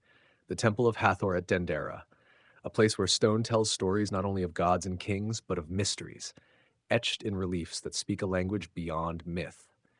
Hidden within its chambers is a curious image, a glowing bulb, a tubular vessel, a coiled filament connected to what looks like a power source, the so-called Dendera light. For over 2,000 years, this carving has confounded scholars, engineers, and seekers alike. How could ancient Egyptians, masters of stone and sky, depict something so eerily similar to a modern electric light bulb? Official Egyptology insists its symbolism, a lotus flower blossoming, a serpent rising, a pedestal supporting sacred myth, allegory, not technology. But alternative thinkers see something else. They see proto-electrical devices, vacuum tubes of antiquity. Some have even built replicas based on the reliefs, using primitive batteries and glass tubes, and these replicas glow. Could the Egyptians have harnessed a lost form of light? Some suggest the interiors of pyramids, deep and dark, were illuminated by electrostatic or gas discharge lamps, rather than flickering flames. Why else would so many chambers show no soot or burn marks? The idea is tantalizing, and yet more questions arise. The power box in the carving closely resembles the Baghdad battery, a mysterious ancient device capable of generating electricity. Two civilizations, one forgotten technology, coincidence, or evidence of a lost scientific heritage? Skeptics reject the notion outright. They warn against reading modern technology into ancient art. But the question remains, are we underestimating the ancients because of our own limitations? Because to accept such knowledge would unravel the neat timeline of progress, that human history is linear, that science is modern. But what if it isn't? What if light and electricity once flowed through temples and tombs, then faded away? Not from ignorance, but from time, from loss, from silence. The Denderite stands as a symbol, a secret waiting in plain sight, and in the dark corridors of Egypt's temples, where torches cannot reach, perhaps the spark of ancient wisdom still lingers, waiting for us to find it, to see beyond myth, to remember that the light of knowledge, like the light of a bulb, can be turned off, but never truly extinguished. In the lush foothills of northern India, nestled among ancient shrines and misty plateaus, lies an enigma carved in stone, the Laladoff plate, a simple granite disc about 20 centimeters wide, weathered by time, yet inscribed with images that challenge our understanding of history. At its center, a spiral, a universal symbol of energy, life, and cosmic flow, resonating across cultures from Celtic to Egyptian to Tibetan traditions.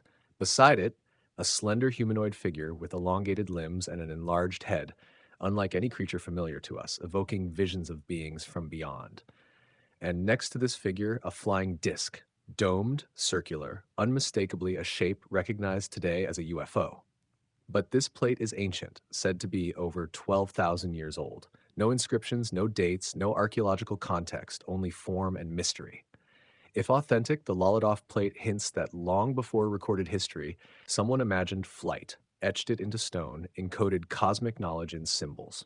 Across the Indian subcontinent, esoteric texts speak of vimanas, flying machines powered by vortex engines, moving not by combustion, but by unseen forces. Legends tell of battles in the skies, wheels of fire that carried gods across the heavens, dismissed by many as mythology.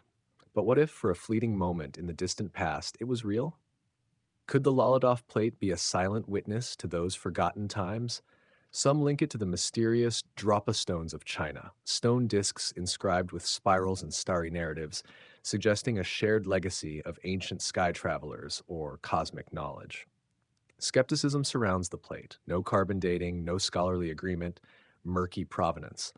Yet, even as a possible forgery, its symbols ripple through global culture. Spirals, sky beings, flying discs appear again and again in Native American petroglyphs, Sumerian carvings, and Andean art.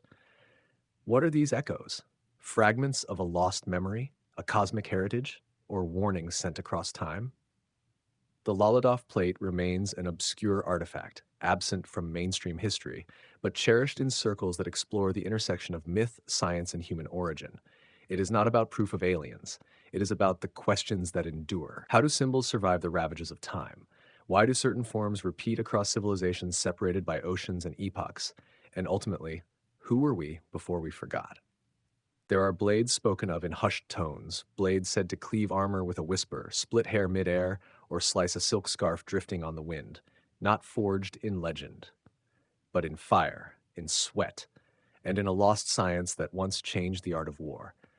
This is the story of Damascus steel, the metal of myths, the blade of empires, and one of the greatest metallurgical mysteries the world has ever known. For centuries, warriors from Europe to Asia feared one name above all others, the Damascus sword, said to be unbreakable, said to never dull, said to bend without snapping and return to true. The crusaders who faced it thought it magic. The smiths who tried to replicate it failed. And then, just as suddenly as it appeared, Damascus steel vanished. The secret lost, gone like smoke on the forge wind. But it left behind whispers, tales of blades that bore swirling patterns like water or wood grain known as damask. Blades that struck fear into the hearts of armored knights. Blades that may have carried nanotechnology centuries before the microscope. Modern metallurgists now believe true Damascus steel was forged from a unique alloy called Wootz steel, produced in India as early as 300 BCE. This material was shipped to the Middle East, where skilled smiths in Syria and Persia mastered the art of heating, folding, and cooling it in precise rhythms, creating carbon nanotubes and structures we're only now beginning to understand. These weren't just beautiful swords, they were engineered, molecule by molecule. In 2006, German scientists analyzing genuine Damascus blades found evidence of carbon nanotubes embedded in the steel's structure, microscopic filaments stronger than anything known in the ancient world. And yet somehow these were produced by smiths who had no microscopes, no chemistry degrees, only intuition, tradition, and flame. How? That's the enduring mystery. The exact method of forging Damascus steel was never fully written down. It was passed by word of mouth from master to apprentice, over generations. A delicate balance of heat, cooling rate, alloy composition, and technique. One mistake, and the blade was ruined. But when done right, the result was nothing short of perfection. And then, sometime in the 18th century, the knowledge was lost. The Indian Wootz ore stopped flowing. The trade routes changed. The last true Damascus blades were forged, and then never again. For over 200 years, smiths tried to recreate them. Many came close. Some matched the appearance, but none could match the performance. Because Damascus steel wasn't just about how it looked, it was about how it moved, how it held its edge, how it sang when drawn from its scabbard. Some claimed the blades were folded thousands of times, others said the ore came from a meteor, a gift from the stars, or that it was blessed, imbued with spiritual energy by monks, priests, or fire gods. But perhaps the truth is more sobering and more tragic. Damascus steel was not magic, it was mastery. It was the result of generations of observation passed through time like a flame, and when the world changed, that flame flickered and died. In a way, the fall of Damascus steel is a warning, a reminder that knowledge is fragile, that even the most advanced techniques can be lost, not because we never had them, but because we forgot, because wars burned libraries, because empires fell, because the chain of teaching was broken. Today, researchers and bladesmiths across the globe are working to rediscover the secret, and many have come close, creating modern Damascus-style blades with high-carbon alloys and layered folds. But these are homages, not the original, because the true Damascus steel was alive. It changed with temperature. It evolved in the hand of the smith. It was, in every sense, a sword with a soul, and maybe that's why it has captivated us for so long. Not just because it cut better, but because it reminds us of what we've lost. The Damascus blade is a relic of human potential, of what can be achieved with discipline, patience, and silence. It whispers of a time when men shaped fire, and fire in turn shaped them. And though the last forge may have gone cold, the legend glows on, in steel, in myth, in the soul of the blade itself. In the heart of Delhi, India's sprawling and chaotic capital, a single monument stands quietly apart.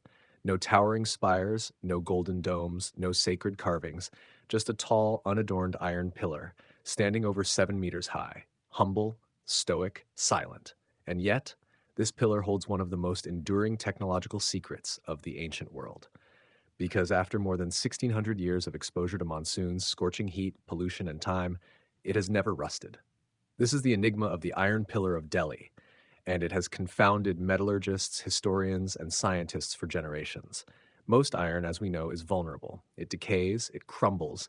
Exposed to oxygen and moisture, it forms rust, corrosion that eats away at the core. Even modern steel requires constant maintenance to survive the elements. But the Iron Pillar defies this. Built during the reign of Chandragupta II in the 4th or 5th century CE, long before stainless steel, before modern chemistry, it stands today nearly unchanged. Its surface bears no significant corrosion, its inscriptions remain legible, and its metal, wrought iron forged over 1,600 years ago, is more stable than our best alloys today. How? That is the mystery. Scientific analysis has shown that the pillar is over 98% pure iron, an extraordinarily high purity for its time. But more importantly, it contains unusual amounts of phosphorus and no sulfur or magnesium, unlike most modern iron. The phosphorus, in contact with air and moisture, helped form a protective passive layer, a thin crystalline film known as Missa white, that actually prevents further corrosion. In essence, the pillar created its own armor, automatically, over centuries, without paint, without maintenance. Modern scientists call it a miracle of accidental metallurgy. But the question remains, was it really accidental? Or did ancient Indian metallurgists possess a deeper understanding of ironworking, one we've overlooked or forgotten? The pillar's construction method supports the latter. It wasn't cast in a mold. It was forge welded, built up by hammering together multiple discs of hot iron, fusing them into a seamless shaft. This process required immense heat, perfect timing, and unparalleled craftsmanship. And yet, no smoke belching furnace, no industrial machinery, just clay furnaces, manual bellows, human hands. Somehow, they did it. And the result still stands, towering above time itself.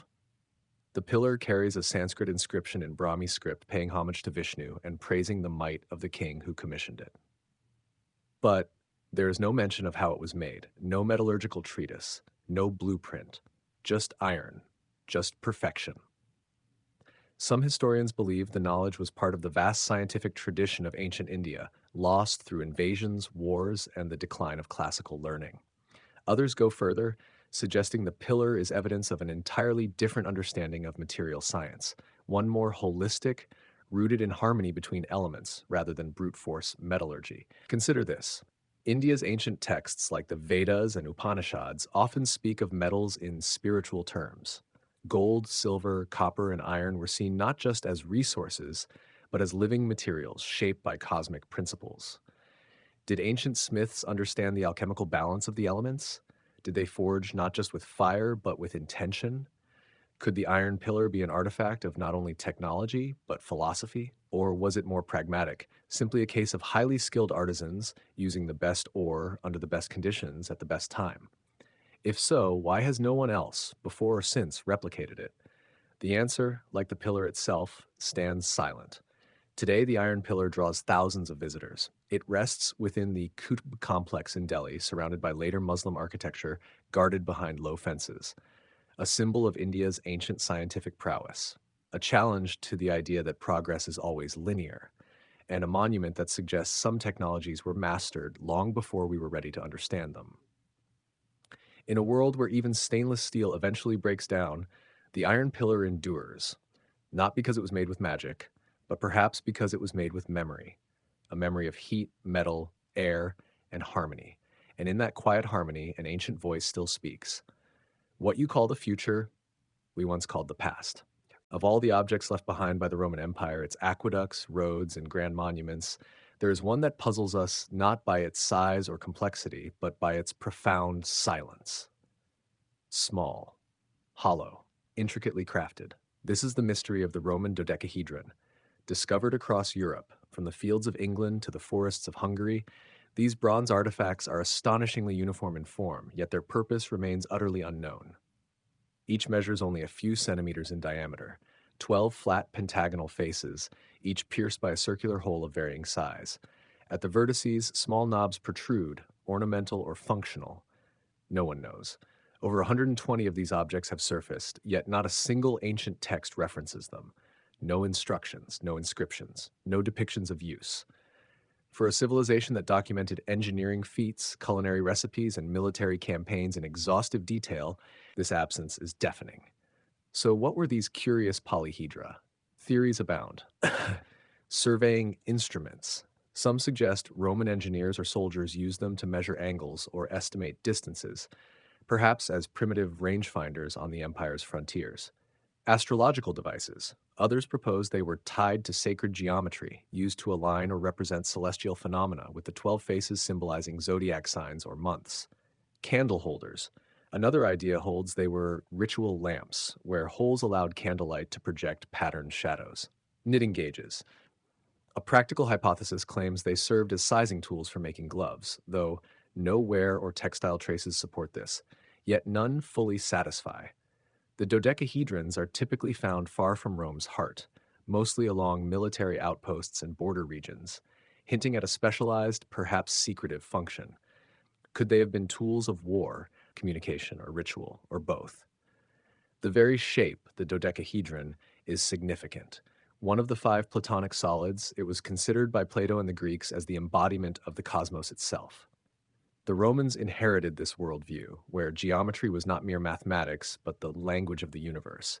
Did these objects represent that cosmic order? Were they scientific instruments or sacred talismans? Perhaps a fusion of both. Intriguingly, the small knobs at each vertex hint at a designed purpose beyond mere decoration. The holes vary in diameter, and when aligned with the eye, some can be used to gauge distances with surprising accuracy. This duality, functional geometry and spiritual symbolism, deepens the enigma.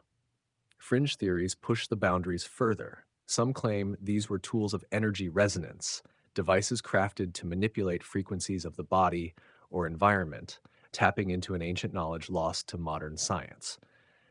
Though speculative, this idea resonates with a growing pattern of artifacts out of place and technologies ahead of their time.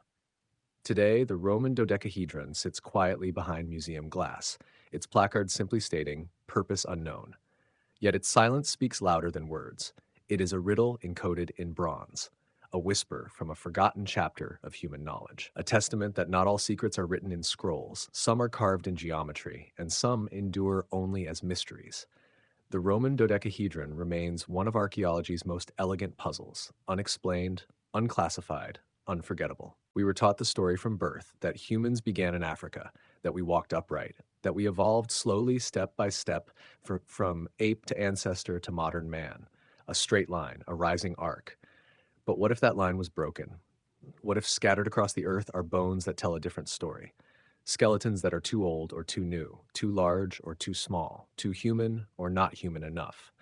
Remains that don't fit our tidy models of evolution, beings with elongated skulls, with traits that appear hybrid, part Homo sapiens, part something else, some buried in ceremonial graves, others hidden in caves no one was supposed to find. These are not myths, they are real skeletons, cataloged, photographed, sometimes even suppressed, and together they raise a question few scientists dare to ask. What else once walked beside us? In this chapter, we descend into the earth, into burial sites and forgotten vaults, into frozen lakes and sealed chambers.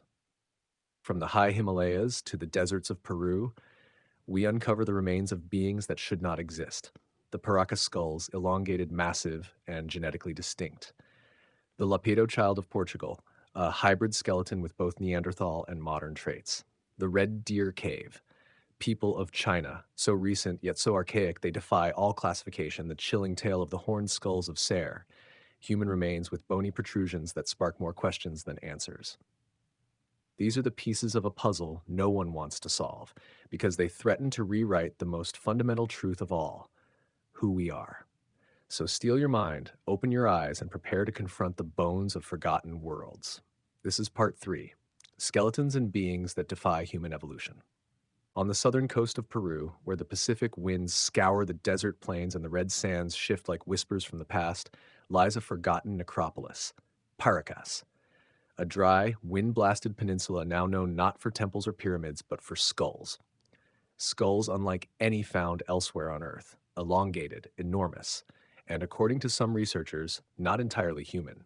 Discovered in the 1920s by Peruvian archaeologist Julio Tello, the Paracas burial site yielded over 300 skulls, some of which had cranial volumes up to 25% larger than the average Homo sapiens. Many were intentionally deformed, a practice seen in various ancient cultures using cradleboarding to reshape a child's skull over time. But a subset, a small group among them, showed signs of something far stranger. These skulls didn't just look longer, they were structurally different, thicker bone density, single parietal plates instead of two, oddly placed foramen openings, channels where blood vessels and nerves pass. And then came the DNA. In 2014, after decades of debate, preliminary genetic testing was conducted on select Paracas skulls. The results shocked even the most open-minded. What the lab found was mitochondrial DNA with mutations not known in any human, primate, or animal previously studied. In other words, unknown origin. Now let's be clear. These were not space aliens.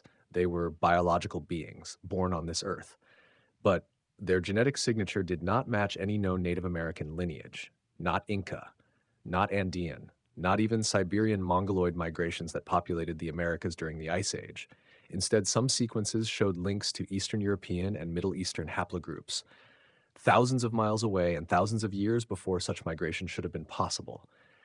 What does this mean? Were the Paracas people a lost branch of humanity, a hybrid species, or the descendants of a civilization that left no written language, no cities, only bones and desert wind? Mainstream archaeologists remain skeptical of the findings. They argue the DNA samples were contaminated, that the differences in skull shape are the result of deliberate deformation, not biological anomaly. And yes, head binding was widely practiced across the globe, back from Africa to Europe to Mesoamerica. Uh, but the key distinction here is volume. You can elongate a skull. You cannot increase its capacity. Some Paracas skulls are significantly larger than what any known method of shaping would allow. Which brings us to the real question. Were we looking at a people whose physiology and possibly cognition differed from ours? A group whose brains were wired differently, with capacities for thought, memory, or perception we no longer understand? And if so, what happened to them? The Paracas culture existed roughly between 800 BCE and 100 BCE. They practiced advanced irrigation, created fine textiles that rival modern craftsmanship, and buried their dead with care, wrapped in layers, seated upright, facing the stars. But they left behind no writing, no temples, no clear architectural legacy. It's as if they appeared with knowledge and then vanished without a trace. Some suggest a devastating drought or natural collapse. Others hint at conquest, assimilation, or extinction. But the skulls remain, and they do not lie. They sit now in dusty museum basements, mislabeled and misunderstood, or hidden away in private collections, their secrets sealed by silence.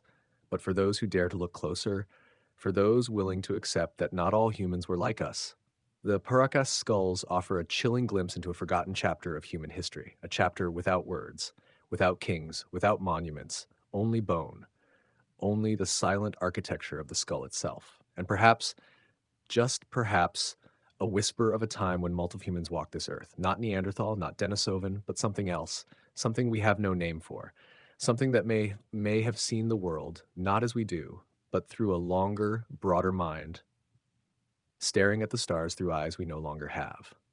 Deep in the limestone heart of China's Yunnan province lies a cave, dark, ancient, silent, a place where time pools like still water and where the bones of another kind of human waited for tens of thousands of years. In 1989, scientists uncovered skeletal remains in Maludong, or Red Deer Cave, named for the abundant deer bones once cooked in fire-lit chambers. But the real discovery was not the animals. It was the humans, or rather, something almost human. At first, the skeletons seemed recent, just a few thousand years old. But carbon dating revealed a startling truth. They were over 14,000 years old, from the twilight of the Ice Age. Yet that wasn't the most shocking part. The skulls were like nothing seen before. Heavy brow ridges, flat, wide faces, low, sloping foreheads, thick jaws with no chin, traits not quite modern human, nor matching Neanderthals, Denisovans, or any known hominin. Archaic, yet young. Their limb bones spoke of strength. Their skull volumes hovered in human range, but their shape echoed something far older. They should not have existed in China 14,000 years ago. By then, modern humans had replaced older species across Eurasia. Neanderthals were gone. Denisovans had faded into genetic shadows. And yet, here in Red Deer Cave, a new kind of hominin had appeared, or survived. Scientists were stunned. Were these the last echoes of a lost species? A relict population holding on at the edge of a changing world? No clear answers emerged. Some named them Homo longi or Homo malodigensis. Others suggested hybrids, modern humans interbred with ancient lineages, leaving a unique blend, a genetic memory, a living fossil. One thing was certain, the Red Deer Cave people were not supposed to be here. Their form was thousands of years out of place. Their presence challenged the neat linear story of human evolution. And their sudden appearance and disappearance hinted at a deeper, more tangled past. If archaic humans lived into the dawn of agriculture and civilizations, what other hidden groups might have persisted, undetected in mountains, forests, caves? Could myths of wild men, forest spirits, or little people be echoes of real parallel hominins? Are we the last humans, or only the last known? Some believe the Red Deer Cave people evolved alongside Homo sapiens, an independent branch emerging in East Asia. Others see them as genetic echoes, populations retaining ancestral traits long after others vanished. Whichever, the implications are profound. Human evolution is no straight line. It's a tangled thicket of branches, some thriving, some fading, some hidden. Some, like the Red Deer Cave people, wait in stone silence for discovery. Described scientifically in 2012, the findings made cautious headlines. Then the debate grew quiet. No DNA extracted yet, no new remains published. The mystery remains sealed in that Yunnan cave. Who were these people? How long did they survive? Did they mingle with modern humans? Did they leave marks in stories, blood, bone? Or were they wiped away by climate, time, or us? The Red Deer Cave people are not footnotes. They are ruptures, holes in our self-story. Until more evidence emerges, until more caves open, more bones speak, they stand there, at science's edge waving from the shadows, asking us to remember we were never alone. Deep in the limestone hills of Portugal, nestled where rivers carve the earth into ancient folds, lies a quiet shelter known as Lagar Velho, a peaceful place. Yet beneath its soil was buried a secret that would shake our understanding of human history. In 1998, archaeologists uncovered a child's grave, carefully laid to rest with red ochre, deer bones, and pierced shells. A ritual farewell from a world 24,000 years ago. At first glance, the child seemed like any early Homo sapiens, but as experts examined the skeleton, they saw something extraordinary. The limbs were shorter and more robust than modern humans. The chin was weak, the pelvis was wide and low, traits remarkably similar to Neanderthals, long thought extinct by then. Yet the skull held unmistakable signs of modern humans. A high cranial vault, a rounded brain case, a subtle forehead. It was as if two distinct branches of humanity, modern humans and Neanderthals, had converged in one fragile body. This was the Lapedo child. Perhaps the first undeniable evidence of a hybrid, a child born of two lineages once believed separate and incompatible. The discovery sent shockwaves through anthropology. For decades, the prevailing belief was that Neanderthals and Homo sapiens did not interbreed, that they were separate paths on the human tree. But this child told a different tale, one of contact, of shared blood, of a world where Neanderthals may have lived alongside early modern humans, interacting, even loving. Later genetic studies confirmed the truth. Between 1% to 3% of the DNA in people of European and Asian descent is Neanderthal. It lives inside us, in our hair, immune systems, and even mental makeup. Neanderthals were not a dead end. They are part of us. And the Lapedo child was the first clear glimpse of that shared legacy. But the story deepens. The child's burial was one of care, painted in red ochre, adorned with beads. This was no castaway. This was a loved child, a member of a community who honored and remembered him. Perhaps they saw no divide between modern and archaic, only humanity. So what is the Lapedo child? An anomaly, or a representative of a lost population where species boundaries blurred? Some scholars believe many such hybrids once walked the earth, that Neanderthals were not wiped out violently but absorbed, blended, their story merging with ours. If so, our family tree is not neat and linear. It is tangled, a web with roots pulsing beneath our skin. Though controversial, most agree, the Lapedo child is too distinct to ignore. A perfect union of two worlds thought long apart. Though he died young, only about 4 years old, his legacy is immortal. A bridge between past and present, a reminder that evolution is not just survival of the fittest, but the embrace of difference. Through him, we glimpse the ancient world as more than wild and brutal, but intimate, complex, and deeply human. The Lapedo child rests in Portugal's museums, his name etched in science, but his story lives on in each of us. Deep in the rolling hills of Bradford County, Pennsylvania, lies the quiet town of Sayre, unremarkable to most, but a whispered name among those who seek the forgotten. In the late 1880s, an excavation near Sayre unearthed something extraordinary. Skeletons nearly 7 feet tall, with massive skulls bearing smooth, symmetrical bony horns, growing naturally above the brow line. Not artifacts, not adornments, real bone. Impossible by all known standards of human anatomy. Scientists at the time documented, measured, and photographed these horned skulls, placing Sayre at the center of a mystery defying biology and history. Were these deformities, disease, or evidence of a forgotten branch of humanity? Sadly, the physical evidence vanished. Reports say the skeletons were sent to a museum in Philadelphia that no longer exists, leaving only faded accounts and unanswered questions. This is not an isolated tale. Across continents and millennia, legends of horned beings, gods, giants, hybrids permeate myth and scripture. From Sumerian gods adorned with horned helmets to biblical Nephilim, from Christian iconography to Mesopotamian art, horns often symbolize power, divinity, or otherness. Could these legends have roots in real horned humans? Some medical theories point to osteoma, bone growth tumors. But these don't explain the symmetrical, paired horns described in Sayre. The silence of science speaks volumes. Without bones, without proof, the story is dismissed, cast into the realm of myth, conspiracy, or fantasy. But what if that silence is not absence? What if it is deliberate suppression? Because if even one horned human truly existed, it would challenge everything we think we know about evolution, anatomy, and history. A people living apart, feared or worshipped, lost beneath layers of earth and forgotten in time. Sayre's greatest secret lies not in what was found, but in what was hidden. Are we ready to dig deeper, to hear the whispers beneath the silence? Because sometimes the bones that don't fit the story aren't missing, they're waiting for us to listen. In the sun-baked expanses of Australia's ancient outback, a mystery lies quietly beneath the dust, an enigma so profound it challenges everything we think we know about human history. A skeleton no taller than a child, but unmistakably adult. Found near Lake Mungo in the 1990s, this delicate, complete set of bones belongs to a person fully grown, yet measuring less than 4 feet tall. Radiocarbon dating placed the remains at over 10,000 years old, possibly far older. At first glance, some suggested a medical anomaly, dwarfism, microcephaly, or another genetic disorder. But others asked the deeper question: what if this individual was part of a distinct population? A group of ancient humans, small-bodied, adapted to an ecological niche unknown to science. This was not an isolated idea. Just years earlier, in 2003, archaeologists uncovered Homo floresiensis, the hobbit, a tiny hominin from Indonesia dated to 50,000 years ago, complete with sophisticated tools and signs of culture. Could Australia's dwarf be connected? Could multiple populations of small-statured humans have coexisted across ancient Earth? If so, how? Did they share territory with modern humans? Did their stories survive in myths?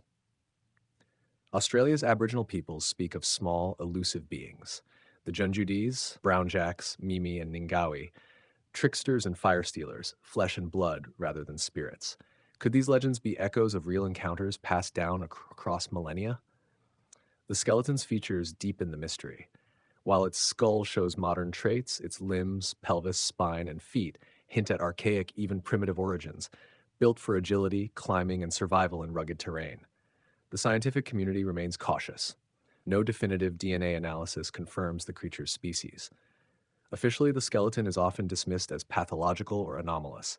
Yet the bones do not lie.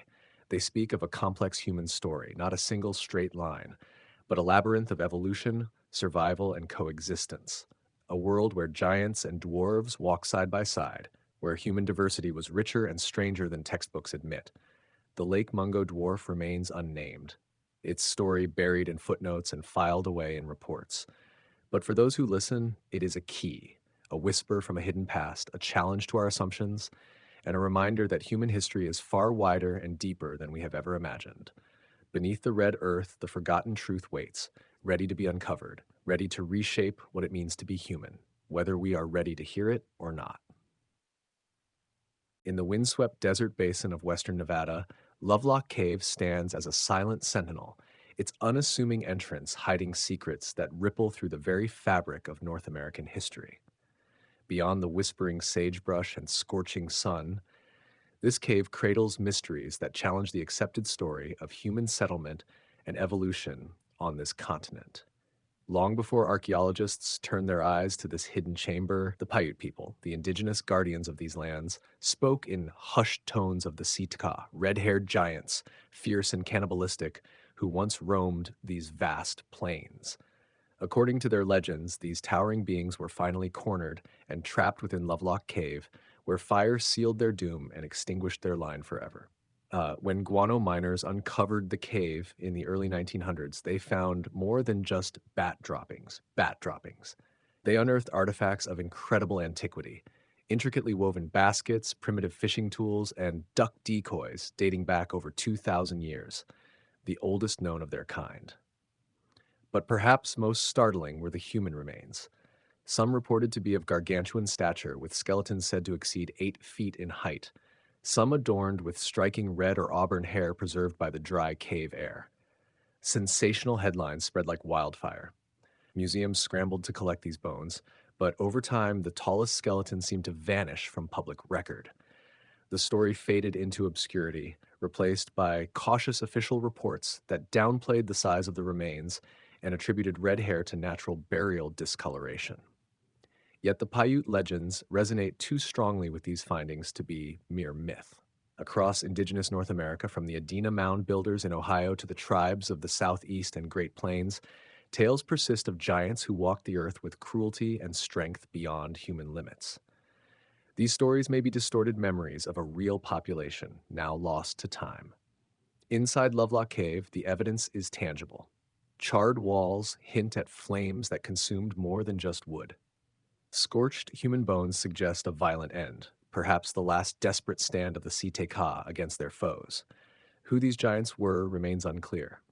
Were they a lost race of humans? Or something older, lurking in the shadowed margins of history? Mainstream archaeology resists these ideas. Skeptics argue the bones fit within normal human variation and dismiss giant legends as folklore. Yet, the disappearance of skeletal evidence and silence surrounding the cave's full story fuel suspicion. Was there an active effort to erase uncomfortable truths from the record, to maintain a neat narrative that leaves no room for mystery? Today, visitors pass by Lovelock Cave, reading plaques that speak of ancient habitation, but omit the giants and the fiery siege whispered in tribal memory. The cave holds its silence, guarding the dust and bones of a forgotten war. The Paiute elders still remember. They tell of red hair, fierce battles, and a people erased from history by fire and time. What remains is a question that beckons anew, not simply whether giants once walked this land, but why the truth of their existence was buried so deeply beneath sand, smoke, and silence. In the quiet corners of history, some artifacts refuse to be forgotten. They surface unexpectedly, embedded in ancient rock, hidden beneath layers of earth, or locked away in shadowed vaults, challenging everything we think we know. These are the anomalies, the relics that don't fit the textbooks, that disrupt the neat timelines of human progress. They ask uncomfortable questions without offering easy answers. Take the London Hammer. Found in Texas, this iron hammer lies sealed inside a 400-million-year-old rock formation. Its modern design and composition clash violently with the ancient stone encasing it. How did a tool that looks unmistakably industrial end up trapped in a fossilized matrix from a time long before humans? Or the Aiud wedge. Dug up in Romania from layers dated millions of years old, it's crafted from a metal resembling aluminum, an element humans only refined in the 19th century.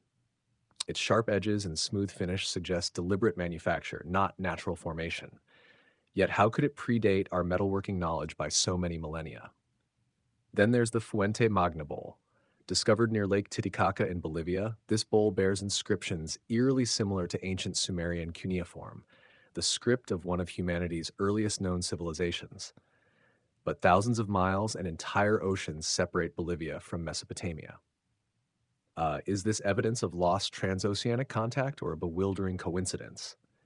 Even stranger is the genetic disk, a black slate artifact, its surface etched with microscopic detail, representations of cells dividing, fertilization, and embryonic growth, all long before microscopes, biology, or germ theory existed. Who saw inside the unseen to record such knowledge in stone? These objects confront us with an unsettling possibility, that the past was not a linear ascent from ignorance to enlightenment, but a tapestry woven with forgotten chapters of advanced knowledge, lost technologies, and perhaps contact between distant cultures. Some skeptics dismiss these items as hoaxes, misinterpretations, or natural curiosities mistaken for artifacts. Yet many have been rigorously tested and authenticated by experts, their strange features verified repeatedly. Are these remnants of a civilization that soared too high and vanished? A culture whose secrets were deliberately buried or destroyed? Or are they the vestiges of a shared human heritage that modern history has overlooked? Perhaps they were messages, warnings inscribed in metal and stone to be rediscovered when humanity was ready. As we journey into this chapter, we leave behind chronological certainty. We explore places where the impossible took shape. The depths of Texas mines, the remote deserts of Bolivia, the forbidden chambers of museums that never make headlines. Here, we hold in our hands the artifacts that refuse to be forgotten, the artifacts that should not exist. Welcome to Part 4, Artifacts and Objects That Should Not Exist. In the summer of 1936, just outside the small town of London, Texas, a couple walking along a limestone ledge stumbled upon something extraordinary. A chunk of rock had fractured open, revealing a tool inside. A hammer. a metal hammer, perfectly formed, with a wooden handle, locked fast within solid stone. It would come to be known as the London Hammer, and by all conventional logic, it should not exist, because the rock encasing it, estimated by some to be over 100 million years old, long before humans, long before mammals, before birds, before anything with hands had ever walked the earth. Yet there it was, crafted, forged, made. The discovery immediately shattered accepted timelines. The hammerhead is composed of 96.6% pure iron combined with chlorine and sulfur, an alloy remarkably resistant to rust and corrosion, with a purity level modern metallurgy rarely attains. The wooden handle, partially petrified, has fossilized over time, turned to stone itself. How could a tool so precise, so deliberate, become trapped in rock that dates to a period when life on Earth was dominated by ancient reptiles? Mainstream science offers a cautious explanation.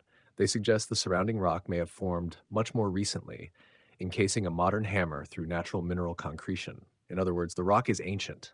The hammer is not. They merely appear to belong together. But even this explanation raises more questions than it answers.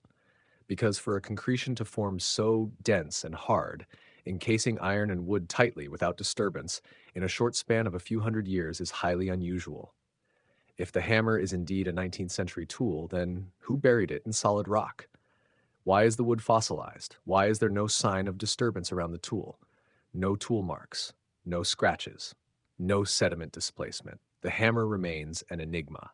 Some dismiss it outright, accusing creationists of misusing the artifact to challenge evolutionary theory. Others view it as a genuine mystery, a technological fossil hinting at an advanced civilization lost deep in Earth's ancient past, or perhaps something even more profound. Today, the London Hammer rests quietly in the Creation Evidence Museum in Glen Rose, Texas, not in the Smithsonian, not in a major university, but on the fringe of scientific acceptance. No recent peer-reviewed studies, no definitive carbon dating of the handle, no modern geological analysis of the surrounding rock matrix. It sits waiting, a relic at the edge of belief. Is it an anomaly, a natural oddity, or evidence? Evidence that Earth's story is far more complex, that human civilization may have risen and fallen many times, long before our recorded history, that beneath our cities, deserts, mountains, and oceans lie the remnants of forgotten builders. Not aliens, not gods, but people, capable, skilled, lost to time. The hammer does not speak in words, but it challenges us, challenges the notion of a neat linear past, challenges the comfort of consensus, challenges the idea that we know the full story of human origins. Because if one crafted tool can survive millions of years trapped in stone, what else lies beneath our feet? What else have we chosen to ignore? The London Hammer is more than a curiosity. It is a symbol of mysteries waiting to be uncovered and of knowledge we have yet to reclaim. In the heart of Transylvania, land of legends, shadows, and forgotten kings, lies the town of Aiud, nestled beside the winding Mureş River. But it is not Dracula that draws the gaze of mystery seekers here. It is an object, found buried deep within Pleistocene sediment, where only the bones of mastodons and the quiet whispers of deep time should rest. An object that should not be there. In 1974, workers digging a trench near Aiud uncovered a cache of fossilized bones, massive, ancient, and unmistakably prehistoric. And beside them, encased in the very same hardened layer of soil, lay a wedge-shaped artifact, metallic, smooth, and clearly manufactured. At first, it was dismissed as a modern tool, perhaps dropped and buried by accident, but when subjected to metallurgical analysis, the results shattered expectations. The wedge was composed primarily of aluminum, over 89% pure, alloyed with copper, zinc, lead, cadmium, and other trace elements. An alloy refined and smelted at high temperatures, a process humanity only mastered in the 19th century. Yet here it was, found alongside bones dated to at least 11,000 years old. Some accounts even suggest sediments far older, possibly 20,000 years or more. The wedge was instantly labeled an Ulfberht, an out-of-place artifact. The implications were impossible to ignore. Either the dating was mistaken, or our history was. Some theorized it was debris from modern machinery inadvertently buried during earlier excavations. But the heavy oxidation and corrosion patterns indicated extreme antiquity. Others speculated it resembled a component of landing gear, perhaps from a spacecraft, terrestrial or otherwise. This fueled wild speculation. Was it a relic of a lost ancient civilization, or proof of contact with visitors not of this earth? The Romanian authorities quietly secured the wedge. Reportedly housed at the Museum of History in Cluj-Napoca for years, it eventually vanished from public view. No further scientific examination, no published reports, only silence. Its current whereabouts remain unknown. The Ayyud wedge thus occupies a shadowy realm between science and legend, dismissed by skeptics as hoax or misinterpretation. Yet it is not alone. Aluminum artifacts of uncertain origin have surfaced in other corners of the world, always anomalous, always unexplained. What sets the Ayyud wedge apart is its context. Unearthed from fossil-bearing sediment, ancient, undisturbed, not retrieved from a museum drawer or private trove, but from the earth itself. So what are we to make of it? A lost artifact of forgotten technology, a remnant of a vanished culture erased by cataclysm or time, or the first clue in a far larger puzzle, one suggesting Earth's history includes chapters never inscribed in our textbooks, a time when humans or someone else possessed the knowledge to smelt aluminum, forge alloys, and shape tools with purpose and precision.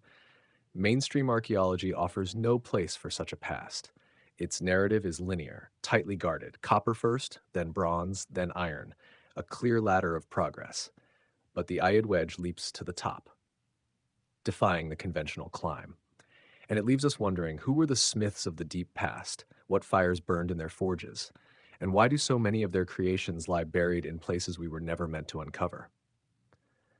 Some believe these artifacts are breadcrumbs, messages left behind by a civilization aware its era was ending.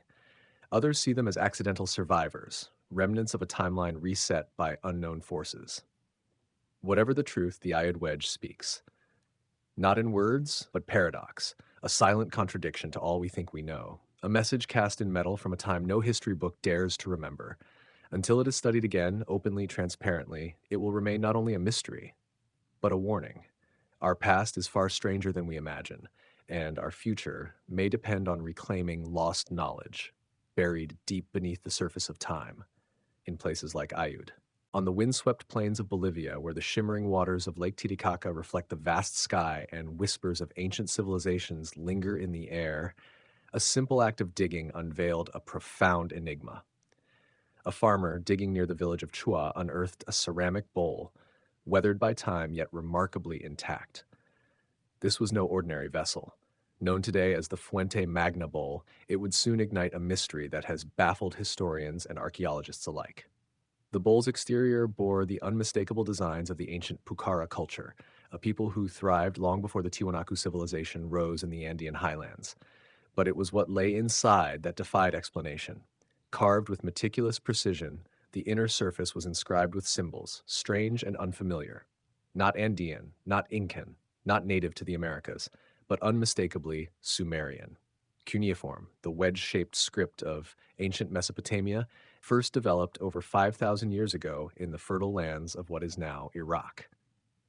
How could such writing from the cradle of civilization find its way to the high plains of Bolivia, thousands of miles and an ocean away? When Bolivian archaeologist Max Portugal Zamora first studied the bowl in the 1950s, he was stunned by its authenticity. No signs of modern forgery, no evidence it had been planted. It was undeniably ancient and completely out of place. For decades, scholars sought to dismiss the bowl. Some argued the inscriptions were merely imitations, misunderstood or inaccurately read. Others insisted it was a colonial-era hoax, despite the bowl's discovery in sediment layers predating European contact. But linguistic experts persisted. Researchers like Dr. Clyde Winters and Dr. Alberto Marini analyzed the markings and confirmed the script's affinity with Proto-Sumerian pictographs and early cuneiform, consistent with the archaic phases of Mesopotamian writing. One potential translation speaks of a goddess of fertility, a motif resonant in both Sumerian and Andean mythologies. So what does this mean? Conventional history teaches us that the Sumerians were riverine peoples without ships capable of crossing oceans. There is no known record of transatlantic voyages, no evidence of sustained contact between Mesopotamia and South America.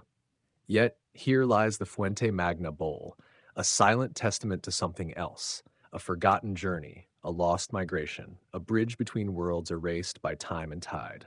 or perhaps evidence of a global seafaring civilization that flourished long before the pages of recorded history were written. Skeptics remain resolute. The archaeological record offers no trail of Sumerian footprints in the Andes, but perhaps that absence is the message itself. What if this bowl is the fragmentary remnant of a vanished connection, a whisper of a story submerged beneath centuries of sediment and academic skepticism? The possibility of pre-Columbian transoceanic contact has been largely marginalized, labeled pseudoscience by mainstream academia, yet tantalizing anomalies persist. Egyptian-style mummies found in Peru, traces of New World plants like cocaine and tobacco in ancient Egyptian remains, Mesoamerican carvings depicting animals never native to the Americas like elephants. Together, these fragments suggest a fragile web of contact, an ancient network now lost, obscured, or deliberately forgotten. The Fuente Magna bowl is more than clay and inscriptions. It is a fracture in the wall of historical certainty. It challenges the linear narratives we cling to. It asks us to question, who were the travelers who crossed oceans? Who were the scribes who inscribed these symbols? What tales did they weave beneath Andean stars? And why did their stories fade, leaving behind only silent artifacts? Today, the bowl rests in the Museo de Metales Preciosos in La Paz, unlabeled, unexplained, a relic of a history we have yet to fully comprehend. But if we listen closely, if we learn to read not just the script but the message beyond it, we may come to see that history is not a straight line. It is a circle, and sometimes that circle bends toward truth only when we dare to follow the clues that refuse to fit. The Fuente Magna bowl waits, not to be blindly believed, but to be remembered. It began with a search for crystals, February 1961. Three amateur rock hunters, Mike Mikesell, Virginia Maxey, and Wallace Lane, were combing the desert near Olancha, California at the foot of the Coso Mountains. They sought geodes, simple stones that, when cracked open, revealed dazzling quartz formations inside. But one stone was different. On the outside, it looked ordinary, rounded, dusty, unremarkable. But when they sliced it open, expecting crystals, they found something else, a machine, or at least the remains of something man-made. Embedded deep inside the stone was a small cylindrical object, wrapped in a corroded ceramic or metallic shell. At its center, a core of metal, a shaft, a spring, resembling a spark plug or an electrical device. It would come to be known as the Coso artifact. And from the moment of discovery, one thing was clear: this was no natural formation. But the mystery was not just the object itself. It was the stone encasing it, geological, hardened like fossil-bearing rock. Tests estimated the stone's age anywhere from 100,000 to 500,000 years, long before humans built cities or crafted tools. Our ancestors were supposed to still wear animal skins and sharpen flint, and yet this tiny, complex device lay trapped inside ancient stone, completely out of place. Virginia Maxey, one of the discoverers, claimed professional geologists confirmed the object's incredible age. But soon skepticism rose. Many dismissed it as a modern spark plug encased in rapidly forming concretion. Some said it resembled a champion spark plug from the 1920s, used in Model T Fords. But even if true, how did it get sealed inside solid rock? Not gravel, not dirt, but rock formed under heat, pressure, and time. No evidence of tampering, no signs of drilling or fracturing, just a sealed unit, stone and machine fused together. Today, the Coso artifact is believed lost or hidden. Some say debunked and forgotten. But the original piece, not seen publicly for decades. Last known in a private collection, unanalyzed, untouched, suspended in mystery. Like the London hammer or the Ayyud wedge, the Coso artifact raises a terrifying possibility: that advanced technology existed far earlier than history records, that machines, electrical parts, mechanisms could predate civilization itself, and if so, who built them? Not necessarily aliens, but perhaps an earlier humanity, a lost civilization that rose and fell long before Sumerian tablets, or a different species altogether, one with tools, with knowledge, with invention echoing disturbingly close to our own. The official stance: a misidentified modern part. The stone's age exaggerated, case closed, but no definitive proof, no open scientific study, no peer-reviewed analysis of the surrounding rock, just silence. As if less said about the Coso artifact, the better. What makes this object powerful isn't its size or function, but its defiance, a seed of contradiction embedded in the hardened crust of time, asking us, what if we are not the first?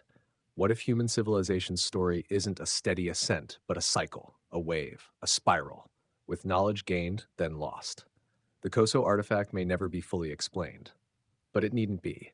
Its presence is enough to whisper what archaeology cannot say, that buried beneath deserts and dogmas lies the memory of a world not so different from ours, a world that built and was forgotten, leaving behind only stone and the machine inside it. Egypt, a land of eternal monuments and whispered myths where stone giants guard the secrets of a forgotten past. But sometimes the greatest enigmas are not carved into pyramids or buried in tombs. They fit in the palm of your hand. In 1898, during excavations in the necropolis of Saqqara near the step pyramid of Djoser, archaeologists uncovered a peculiar object inside a sealed tomb, a small wooden figurine about 7 inches long, shaped like a bird. But something was off. This bird had no legs.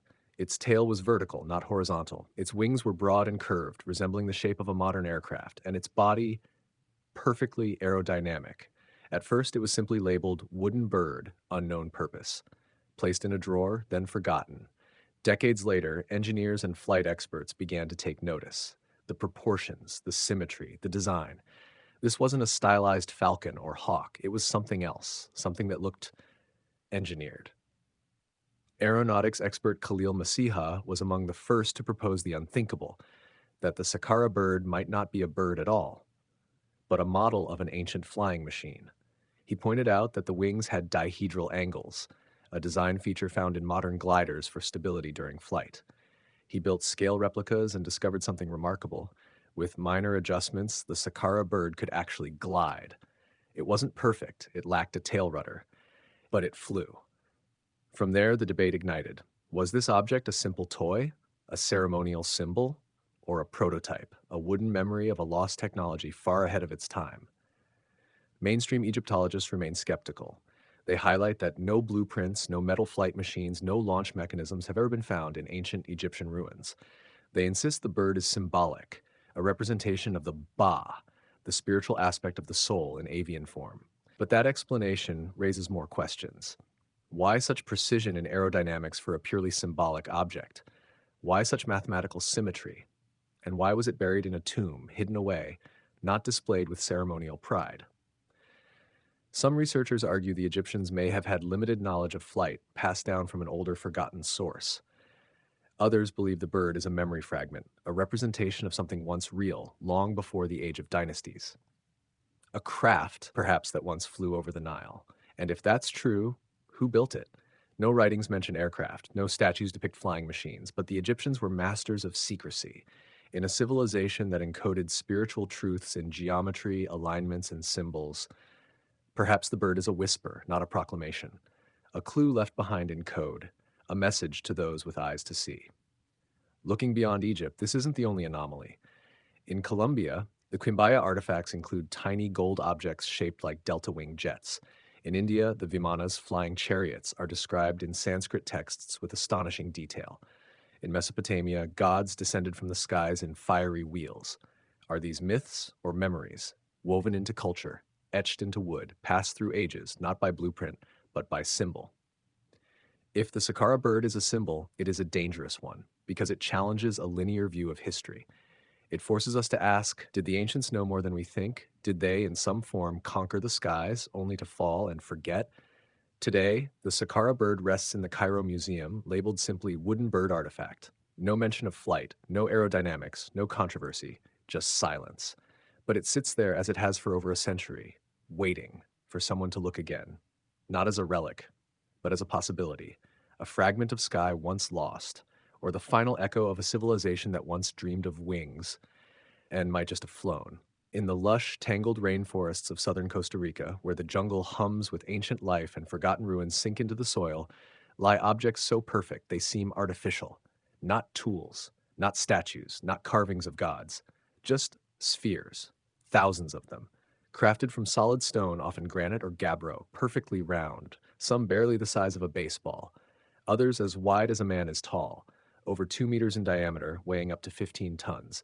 These are the Diki spheres, or as locals call them, Las Bolas, and they should not exist because no one knows why they were made, or how, or even when. First brought to light in the 1930s when banana plantations moved into the Dike's Delta, the spheres were scattered across the jungle floor, partially buried or aligned in strange formations rows, triangles, and sometimes straight lines pointing toward the mountains or the stars. Workers rolled them aside with bulldozers. Some were split open with dynamite, searching for gold. There was none, only stone. Yet what was inside was far more valuable, a mystery untouched by time. The stones were not natural. They had been carved, shaped, smoothed to within millimeters of a perfect sphere, with no chisel marks, no tool impressions, and no indication of how such precision was achieved, especially without modern equipment. There were no lathes, no mechanical grinders, no written records, and yet these ancient artisans crafted geometric perfection out of unforgiving rock. Who were they? The spheres are attributed to the Dekis culture, a pre-Columbian society that flourished between 700 and 1500 CE. But that attribution is mostly geographic, not supported by evidence of workshops, tool caches, or inscriptions. We have no idea how they moved them, shaped them, or what they meant. The spheres appear in no oral traditions, no myths, no surviving legends, just silence. They are like a language with no translation. Some believe the spheres were symbols of power, lining the paths of tribal leaders. Others think they were calendrical tools, marking solstices and equinoxes. Some alignments point to celestial events, but many do not. There are theories, yes, but no answers. And stranger still, many of the spheres have been relocated, moved from their original positions, placed in gardens, outside government buildings, in museums, their alignments broken, their original purpose, if any, lost forever. Why would a culture go to such lengths to create objects that serve no obvious function? Why invest enormous labor to sculpt hundreds of massive stones, only to leave them unmarked and unexplained? Were they symbols, markers, or remnants of something far older than the Dikis people themselves, something inherited, preserved, and no longer understood even then? Some researchers suggest that the spheres predate the Decades, that they may belong to an older lost civilization, perhaps even a maritime culture that vanished under flood or jungle. Others reach further, comparing the spheres to similar objects found across the globe. The megaspheres of Russia, buried deep in Siberia, the stone orbs of Bosnia unearthed in forested ravines, and even the Klerksdorp spheres of South Africa, small grooved objects found in 3 billion-year-old rock. Is this coincidence, or is there a universal symbolism at play, an ancient geometry, a code, a cosmology now forgotten? To the ancients, the sphere represented wholeness, the divine, the unbreakable. In sacred geometry, it is the foundation of the flower of life, the egg of creation, the eternal cycle. Could the Diki spheres be more than art? Could they be messages, left behind not in language, but in form, meant to outlast flood, fire, and forgetfulness? Today, over 300 spheres have been cataloged, but many are lost, stolen, or broken. Without knowing their original placements, their alignments, their contexts, we are left only with the stones themselves and the void of meaning they represent. In 2014, UNESCO named the Diki spheres a World Heritage Site, recognizing their unique cultural value. But official literature offers no explanation, only awe, and perhaps that is fitting, because the spheres do not ask to be understood. They ask only to be seen, to be remembered, not as artifacts of utility, but as echoes of a civilization that once shaped the world with intention, with silence, and with stone. Deep beneath the ancient lands of South Africa, where gold and ore have been mined since the dawn of industry, a different kind of treasure has emerged. Not forged by fire, not carved by hand, but perfectly shaped, from an age before time had history. In the mines near Ottosdal, in the region of Klerksdorp, workers unearthed small, round objects encased in layers of pyrophyllite, a soft sedimentary mineral formed over 3 billion years ago. These objects, now known as the Klerksdorp spheres, are mostly about an inch wide. Some are nearly perfect spheres. Others are elliptical. But many share one hauntingly precise feature: parallel grooves etched around their circumference with the evenness of machine scoring. 1, 2, sometimes 3 grooves, carved as if by lathe in stone that predates multicellular life on Earth. And here lies the riddle: who or what made them? Conventional geologists argue these spheres are natural concretions, formed by mineral deposits over long periods of time. They insist the grooves result from layering, pressure, and fracturing. But metallurgists and researchers who have examined them under microscopes, under magnification, tell a different story. They say the grooves are too regular, too deliberate, not random, not chaotic, but designed.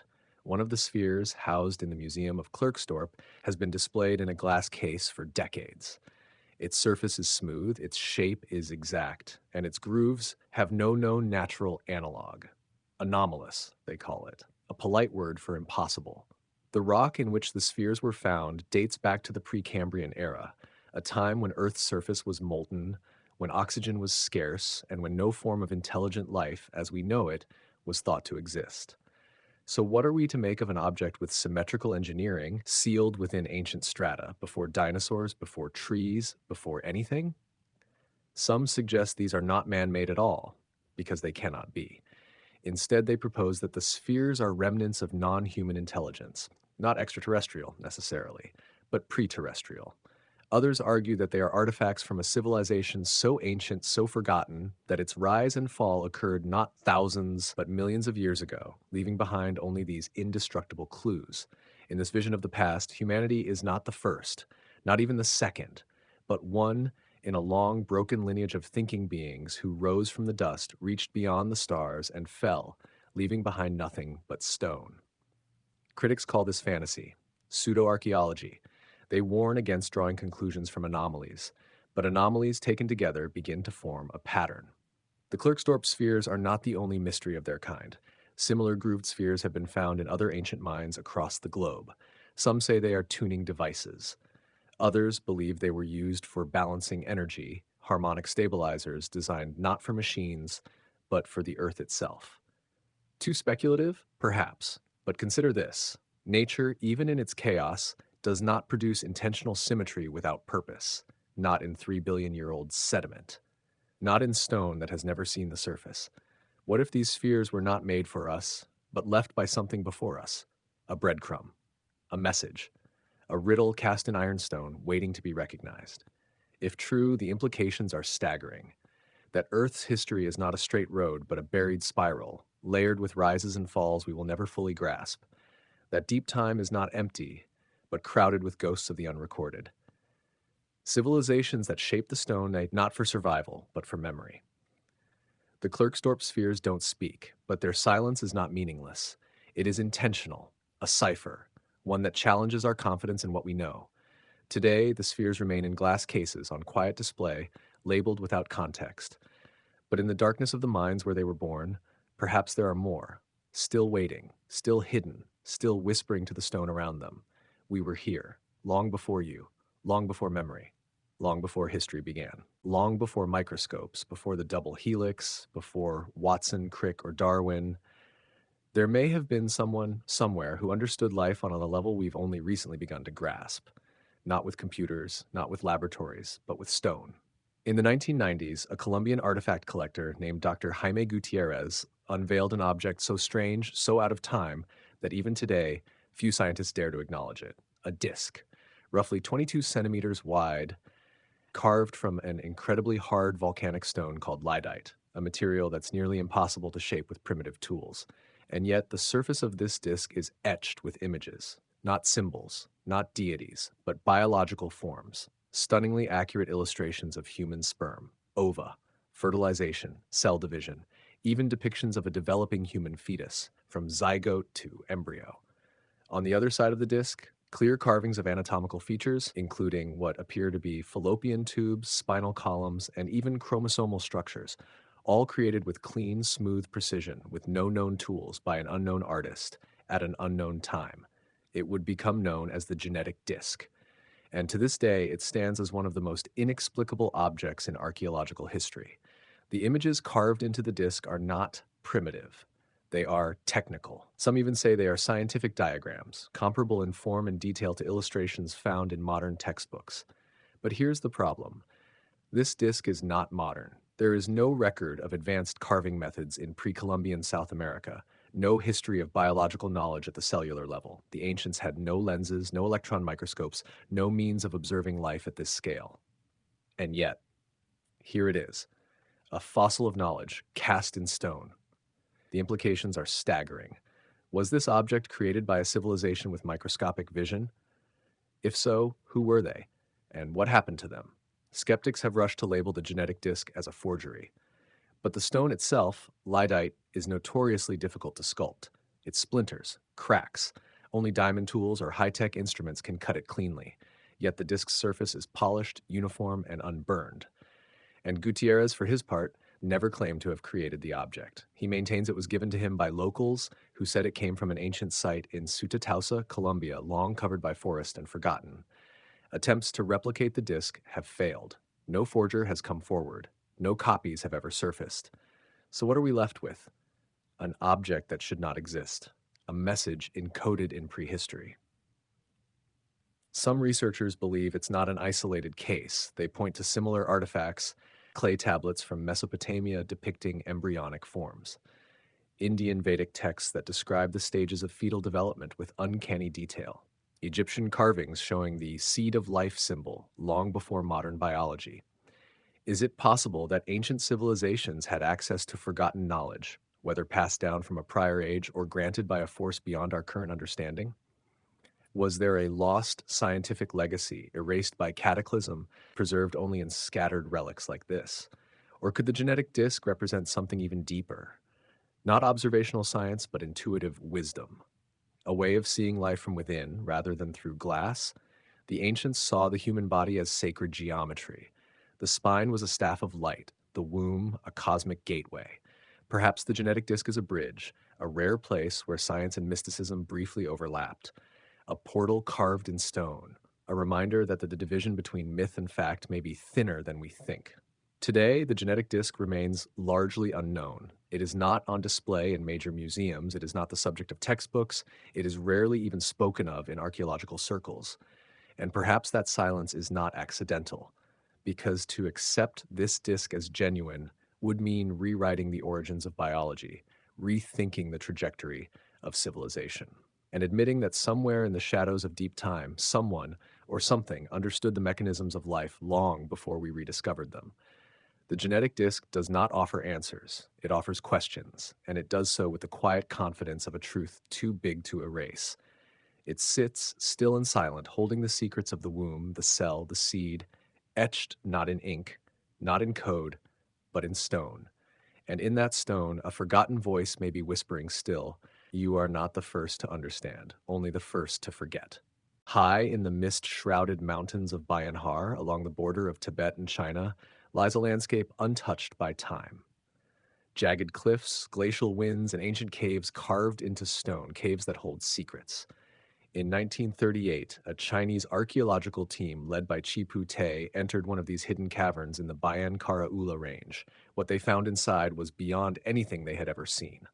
Lined against the cold stone walls were dozens of small skeletons, humanoid but with oversized skulls and thin, fragile limbs. At first, they were thought to be remains of monkeys.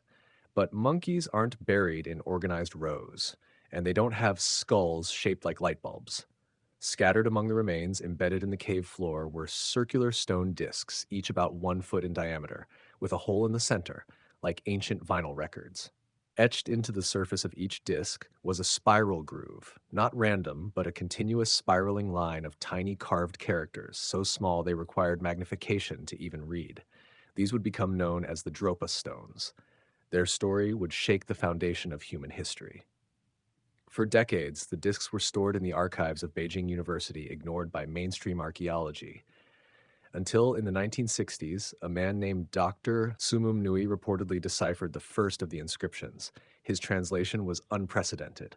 The discs told of a spacecraft that crashed in the region nearly 12,000 years ago. Its occupants, small, fragile beings with large heads and slight bodies, were stranded in the mountains. They called themselves the Dropa.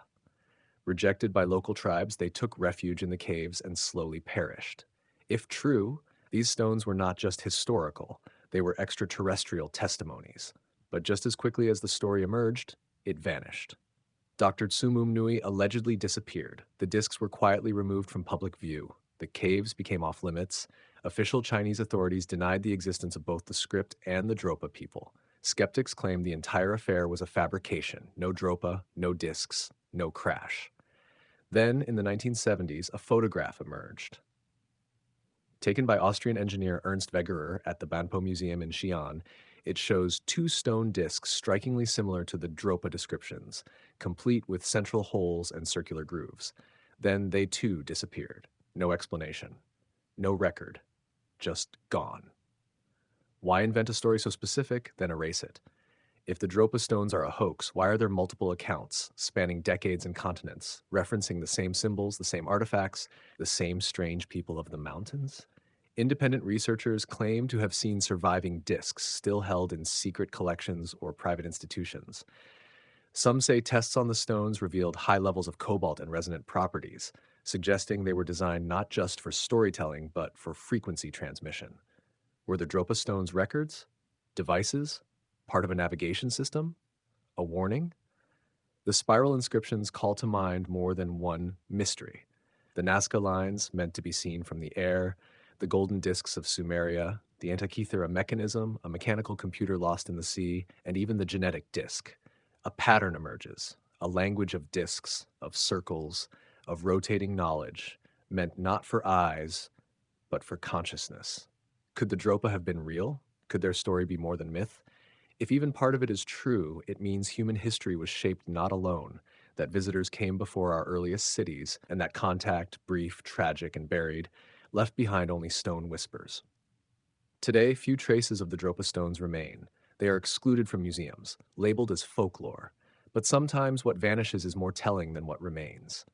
Perhaps they were never meant to be decoded in full. Perhaps they were not made for us. Or perhaps they were meant to be found at a time like this, a time when the stars call to us once more. When we reach upward, unaware we may be tracing a path others once took in reverse. In the cold caves of the Himalayas, where breath freezes and echoes are eternal, their memory waits. Not in fire, not in voice, but in discs of stone inscribed with the story of those who came before. In the year 1901, beneath the turquoise waters off the Greek island of Antikythera, sponge divers stumbled upon the wreck of a Roman ship, shattered across the seabed like a time capsule from another world. Among the statues, amphorae, and broken marble, they found something else, a lump of corroded bronze, covered in marine growth, fragile, forgotten. But inside that lump was a machine, a device more complex than anything the ancient world was thought capable of producing. What they found would come to be called the Antikythera Mechanism, a discovery that would rewrite the history of science and raise more questions than it answered. As the artifact was slowly restored and studied over the course of a century, researchers were stunned by what they uncovered. Over 30 bronze gears, interlocking with precise ratios, inscriptions in ancient Greek, dial faces, pointers, a crank handle, and a mechanism designed to predict solar eclipses, lunar cycles, planetary motions, and even Olympic Games.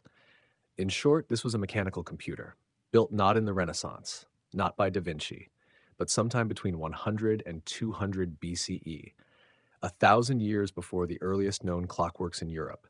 A device so precise, so intricate that nothing comparable would appear again until the 14th century. The Antikythera mechanism should not exist, and yet it does. So who made it, and why was such brilliance lost? Historians have long claimed that the ancient Greeks possessed knowledge of astronomy, geometry, and basic mechanics, but nothing in the historical record suggests they built machines like this. No writings, no blueprints, no second example. It's as if this device appeared from nowhere, perfected, singular, and utterly unmatched. Some credit the mathematician Hipparchus or even Archimedes himself. Others suggest it was a collaborative product of a hidden scientific elite. But still, the question remains, how did knowledge this advanced arise so suddenly, only to vanish? The gears of the mechanism are cut with tolerances so fine they rival modern watchmaking. The gear ratios reflect sophisticated astronomical models, including the Metonic cycle and Saros cycle, used to predict eclipses with uncanny precision. Even the inclination of the moon's orbit was accounted for, something modern astronomers did not fully measure until centuries later. This wasn't just a calendar. It was an instrument of celestial computation, a tool built not for myth, but for data. And yet, it was found on a shipwreck, with no context, no accompanying documents, a singular machine with no descendants. Which leads us to an unsettling possibility. that the Antikythera mechanism was not the peak of ancient technology, but a fragment, a survivor, the last echo of an age of machines lost to fire, conquest, and time. Was this device one of many? Were there entire schools of ancient engineering now erased from the record? Was the burning of the Library of Alexandria more than just a loss of texts, but the death of an entire scientific civilization? We may never know. In 2005, modern CT scans revealed even more. Hidden inscriptions on the interior panels revealing settings, instructions, and references to planets not easily seen without a telescope. Uranus and Neptune are absent, expected, but Mercury, Venus, Mars, Jupiter, and Saturn all present, tracked with gears, modeled with mathematical foresight, and all without electricity, all without steel, all without the tools we consider essential today. The Antikythera mechanism was not just built, it was understood. And that is perhaps the most haunting part, because it means the minds behind it had a worldview, a cosmology, a science so sophisticated, so lost that its rediscovery is still incomplete. In a modern lab, this object might have been placed behind glass and studied by physicists, but it sank, forgotten, and for 2,000 years it lay undisturbed until chance brought it back to the surface. Today, it rests in the National Archaeological Museum of Athens. Scientists have rebuilt replicas, reverse engineered the gears, written books and documentaries, but no one can explain why nothing like it followed, why the knowledge vanished, and why no ancient historian ever mentioned its kind. The Antikythera mechanism is not a legend, not a theory. It is real. And in its cold bronze gears, it whispers a forgotten truth that we are not the first to understand the heavens, that the stars once moved to the turning of wheels, and that somewhere in the past, behind the veil of ruin, there existed minds who dared to measure the universe not with myth, but with machine. They tell us the ancients were primitive, that they built with brute strength, that they believed the earth was flat, the heavens full of gods, and the stars merely decoration in the night sky. But across the world, scattered in stone and time, lie whispers of another truth. Temples aligned, not randomly, but precisely, to solstices, equinoxes, and the rising of distant constellations, sacred symbols repeated in cultures that never touched. Circles, spirals, squares, triangles, etched into rock and encoded in architecture with a mathematical precision that rivals modern design. Pyramids mirror star clusters, megaliths align with lunar cycles, even entire cities seem to echo celestial maps. This is no accident. This is intention. Sacred geometry, a language older than words, spoken not in ink but in ratios, the golden ratio, the flower of life, the vesica piscis. These are not just aesthetic forms. They are codes, reflections of how energy moves through matter. The ancients didn't just look at the stars, they understood them, not with telescopes, but with intuition, with myth, with sacred science. And they built monuments to hold this knowledge in place, as if to say, look here, this is where earth meets sky. From Stonehenge to Giza, from Teotihuacan to Angkor Wat, these places speak in silence. They are libraries made of stone, stargates of geometry. And still we ask, how did they know? Who taught them to align temples to the galactic center, or encode pi and phi into pyramid proportions? Why did cultures separated by oceans build pyramids and mandalas with the same ratios, the same measurements, the same cosmic obsession? What were they trying to preserve? In this chapter, we journey into the mathematics of mystery. We explore ancient maps of the stars, alignments that defy coincidence, and geometric patterns that seem to come not from Earth, but from universal intelligence. This is not history as written by textbooks. This is the geometry of the gods, the architecture of memory, a legacy carved not in words, but in the very fabric of the world. Before language, before the written word, before even myth, there was geometry. Not the kind of geometry learned in classrooms, but a living, breathing language of pattern and proportion. A code, a sacred blueprint etched not in stone, but into the very structure of the cosmos.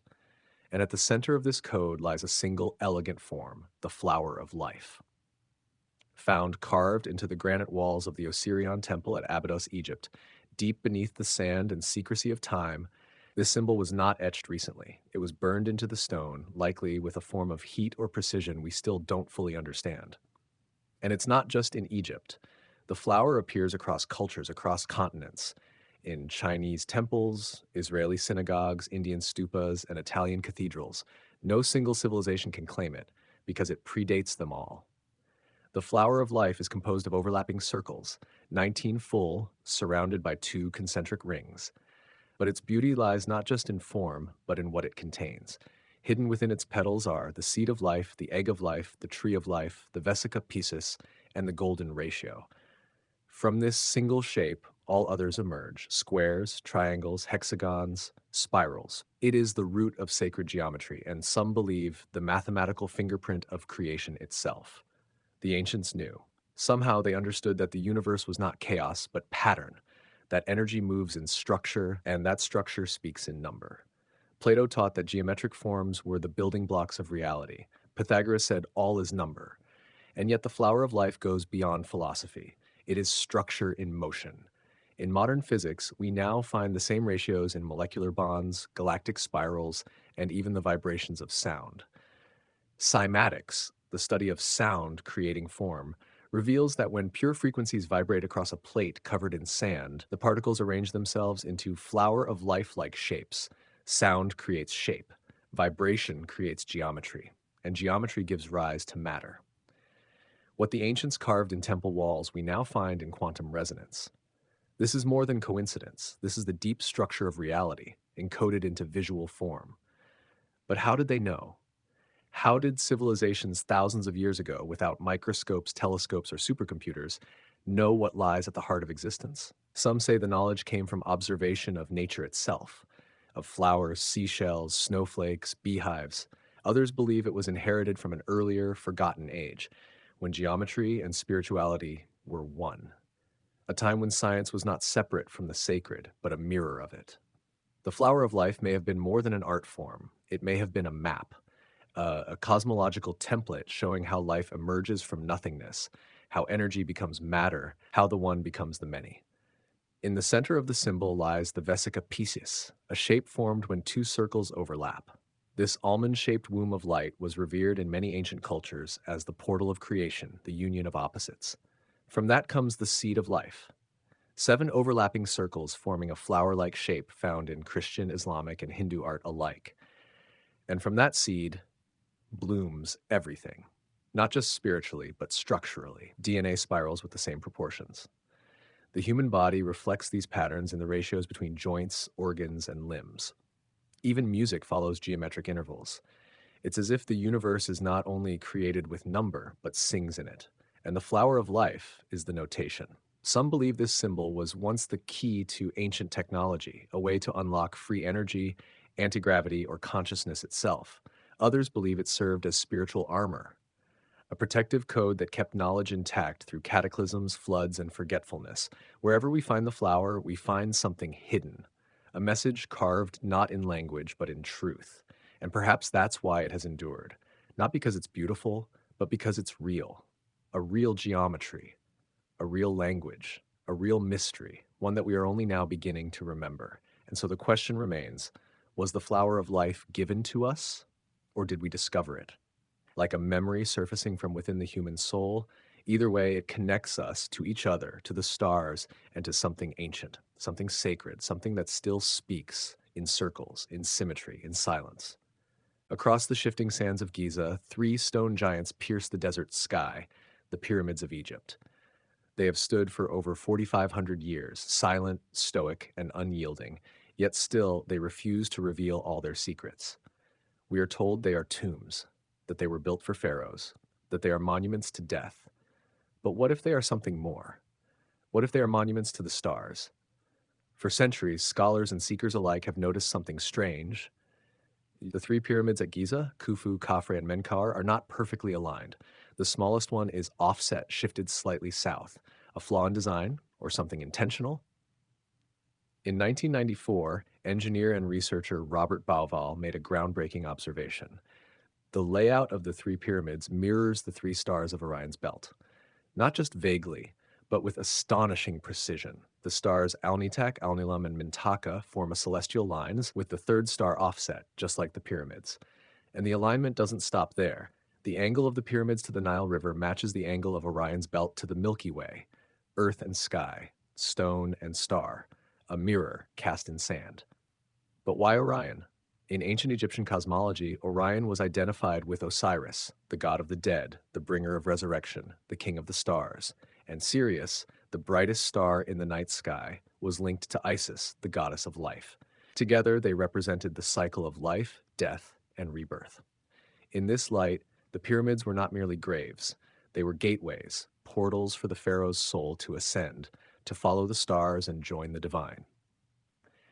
Inside the Great Pyramid of Khufu lies the so-called King's Chamber, with a narrow shaft that points not at random but toward Orion's belt during the epoch of its construction.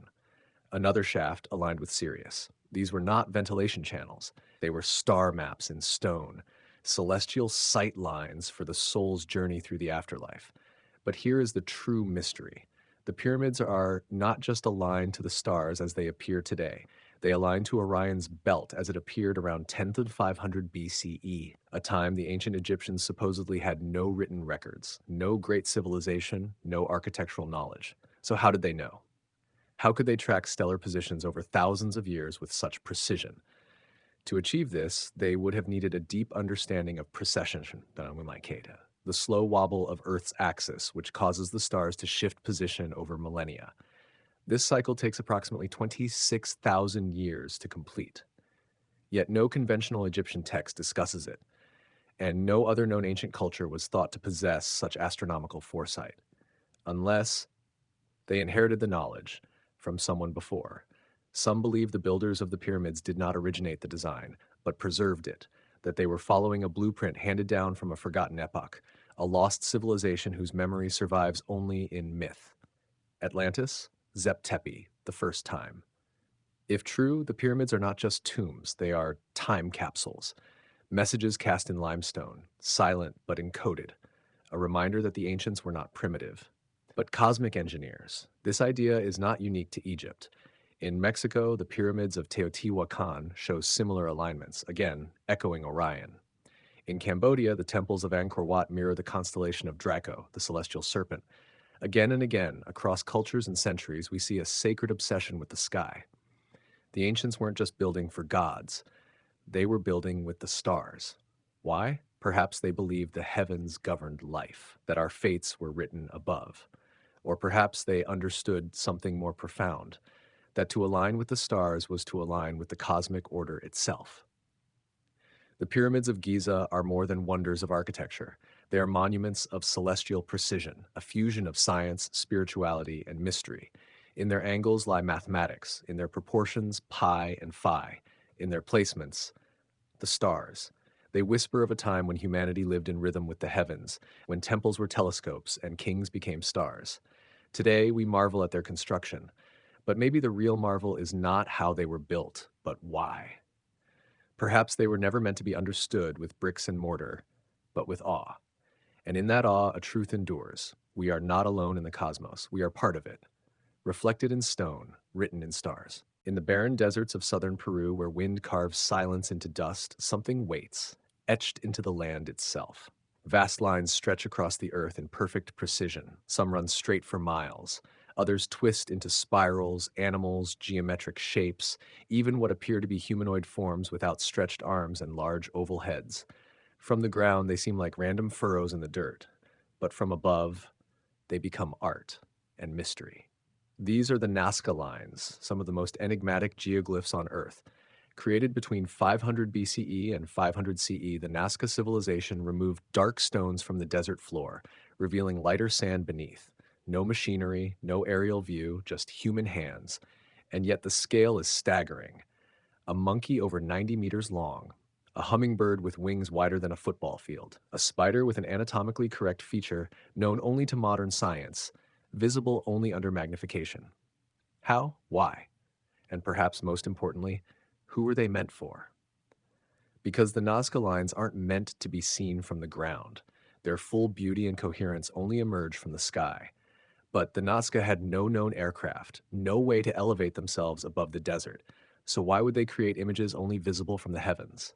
Some say they were offerings to the gods, giant prayers carved into the earth. Others believe they were astronomical calendars, tracking solstices and star movements across the year.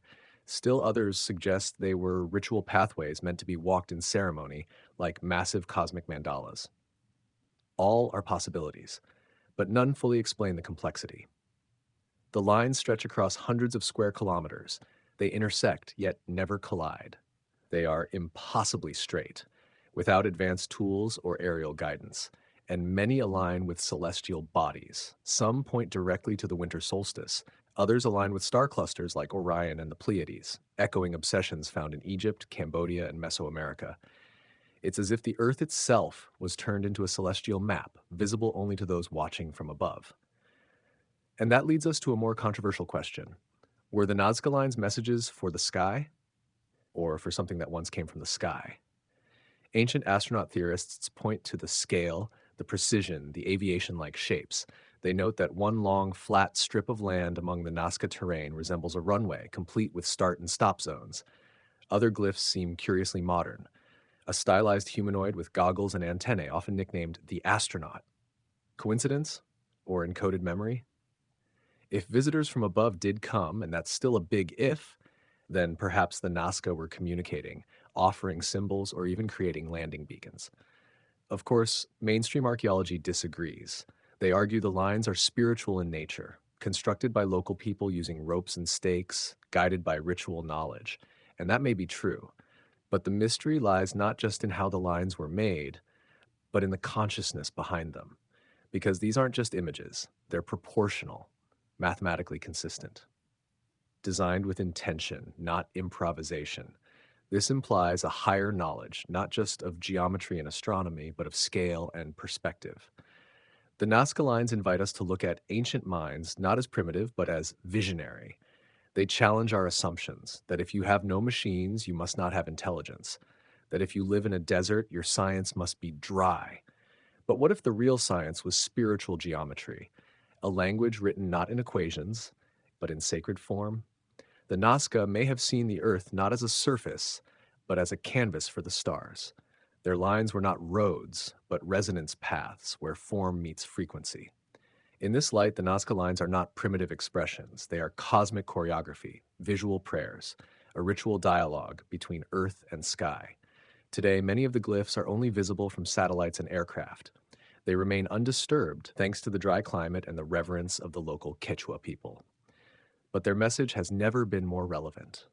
In an age where we look to the stars for escape, the Nazca remind us to listen to the Earth, to draw with intention, to create with awe, and to remember that long before planes, long before maps, someone walked this ground and carved into it a vision for the sky.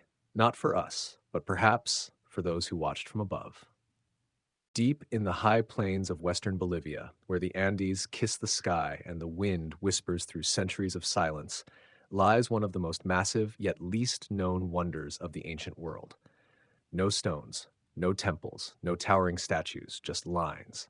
Tens of thousands of them, drawn with impossible precision across the desert, stretching for hundreds of kilometers over rugged, uneven terrain. These are the Sahama lines. Etched into the Altiplano near Mount Sahama, these lines are straighter than any modern highway. They don't swerve, they don't bend, they ignore hills, valleys, rocks, and time. And yet, they've endured.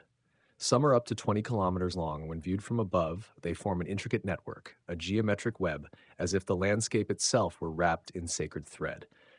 Unlike the Nazca lines of Peru, famous for their animal glyphs, the Sayama lines are not images. They are pathways, but not for wheels, not for trade, for something else. Local indigenous groups, including the Aymara and Quechua peoples, say these lines were created as spiritual routes, processional paths connecting huacas or sacred places, including burial, towers, shrines, and natural landmarks. And indeed, many of the lines converge at ancient religious sites, linking them across vast distances like nodes in a sacred circuit. But here's what makes them extraordinary. The Sahama lines are drawn with no modern tools over extremely difficult terrain and yet remain eerily straight. No modern mapping system, no GPS, no aerial perspective. And yet, over an area 22 times larger than the Nazca Plateau, the lines intersect in precise alignment, forming what some have called the largest piece of prehistoric art on Earth. But is it art or architecture of energy? Satellite imagery reveals a strange regularity. Lines intersect at perfect angles. Some form grids, others rays radiating from mountaintops like spokes from a wheel. This is more than chance. This is intention. But whose intention? No one knows exactly when the lines were made. Some say they date back over 3,000 years. Others believe they were built in phases over many generations, each one preserving and extending the sacred patterns laid before them. And yet, no tools have been found, no written records, no plans, just the lines themselves, whispering through dust, silent but measured. This raises a tantalizing question. Were the Sajama lines part of something larger? A global system of earth energies, perhaps? Many researchers have noted that sacred sites around the world, temples, pyramids, megaliths, often sit along what are called ley lines, invisible energy paths that crisscross the planet. Could the Sajama lines be visible manifestations of those hidden networks?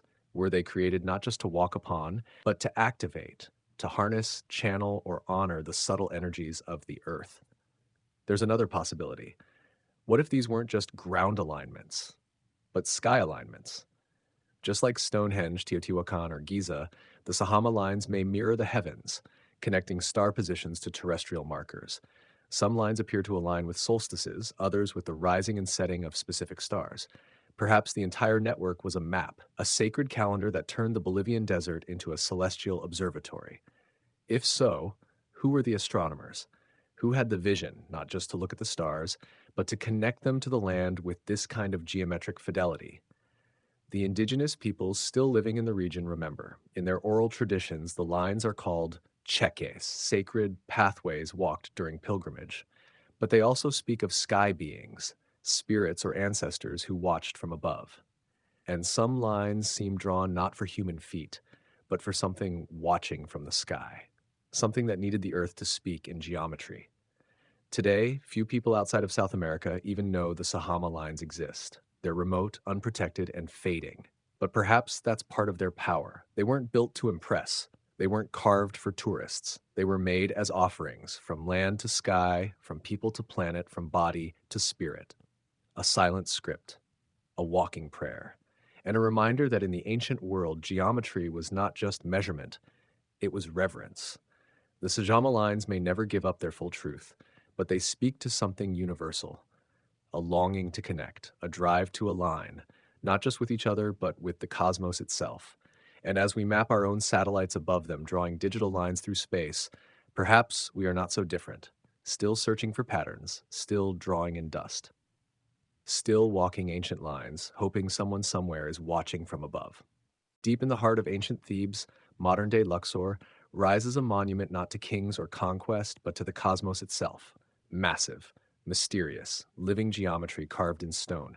This is the Temple of Karnak, one of Egypt's most sacred sites, built, rebuilt, and expanded over 2 millennia. Even in ruins, Karnak vibrates, it resonates with something older than dynasty, deeper than ritual, a cosmic design, a gateway between earth and stars.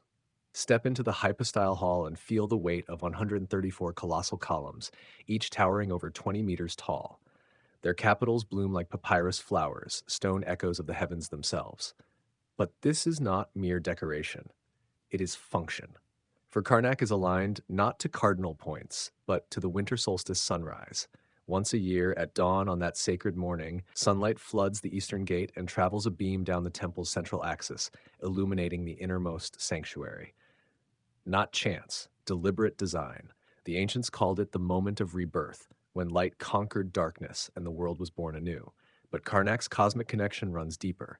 Its architecture aligns with the rising and setting of key stars, especially Sirius, Isis's star, herald of the Nile's life-giving flood. Agriculture, spirituality, cosmic timing, all woven into one living monument. Within the temple lies a chamber renowned for its extraordinary acoustics, a place where a single word spoken can reverberate endlessly, as if the stone itself sings. Chance or mastery of sound? Recent archaeoacoustic studies reveal Karnak was designed to resonate at frequencies matching human brainwaves in meditative states. Karnak may have been a sonic temple, a vessel of vibration shifting consciousness. Sound was sacred. The spoken word, hakau, held magical power.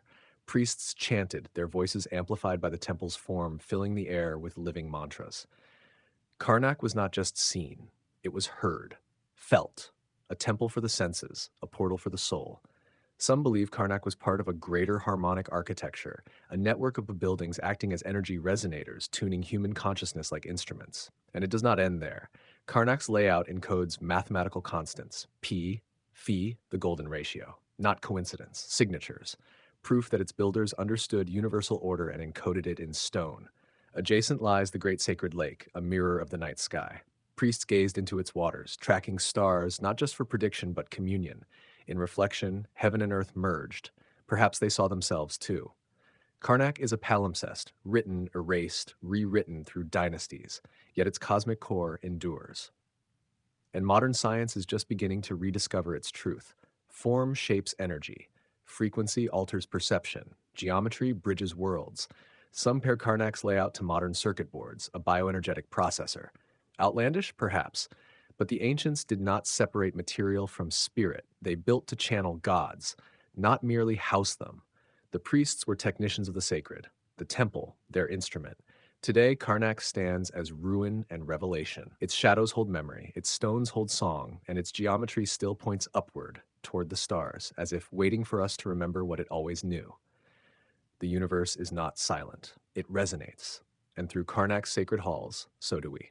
History is written by the victors, but what happens to the stories they lose? The inconvenient artifacts, the discoveries that challenge timelines, rewrite narratives, or ask questions too bold for accepted wisdom. What becomes of the bones that don't fit the theory?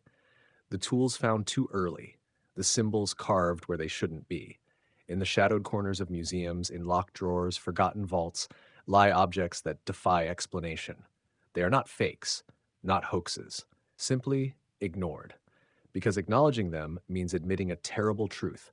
What we think we know about human history may be wrong. Welcome to Forbidden Archaeology, where science meets secrecy, discovery meets denial. These are no internet myths or conspiracies. They are real artifacts, uncovered by trained archaeologists, witnessed by experts, and then swept into silence. Consider Paluxy, Texas, where human-like footprints tread alongside dinosaur tracks. Or ooparts, out-of-place artifacts, precision-cut stone cores, metallic spheres billions of years old. Maps depicting Antarctica ice-free, drawn centuries before satellites. Sites like Gunung Padang in Indonesia, with radiocarbon dates pushing human construction back to 20,000 BCE. All real, all controversial, all dismissed. Why? Not necessarily because of conspiracy, but because of system. Academic fields depend on consensus. Reputations built on accepted timelines. Funding, museums, textbooks anchored in the known. When the unknown appears, something that fractures the framework, it is often safer to ignore than to investigate. This is comfort, the enemy of discovery. In this final chapter, we delve into the silent side of history, artifacts that shouldn't exist, skeletons that rewrite evolution, ruins older than civilization itself. We meet whistleblowers, museum insiders, brave researchers, field archaeologists who risk everything to speak truth. We ask forbidden questions. What if civilization didn't begin around 3000 BCE but ended then? What if advanced knowledge existed before the Ice Age? What if myths of lost continents, sky beings, and ancient cataclysms are memories, not metaphors? We trace the roots of scientific dogma, how it formed, ossified, and resists change. Above all, we open the door to possibility. Because the truth is, the past is not closed. It lives, rewritten with every shovel of dirt, every satellite scan, every voice daring to say, look again. This is not a call to abandon science. It is a call to expand it, to let evidence speak, to welcome mystery, to remember that humanity's history may be stranger, older, and more magnificent than we've been allowed to imagine. Welcome to Part 6, Suppressed Discoveries and Forbidden Archaeology. The journey ends here. Or perhaps, this is where it truly begins. Beneath the still waters of a quiet lake in southern Wisconsin, the past sleeps.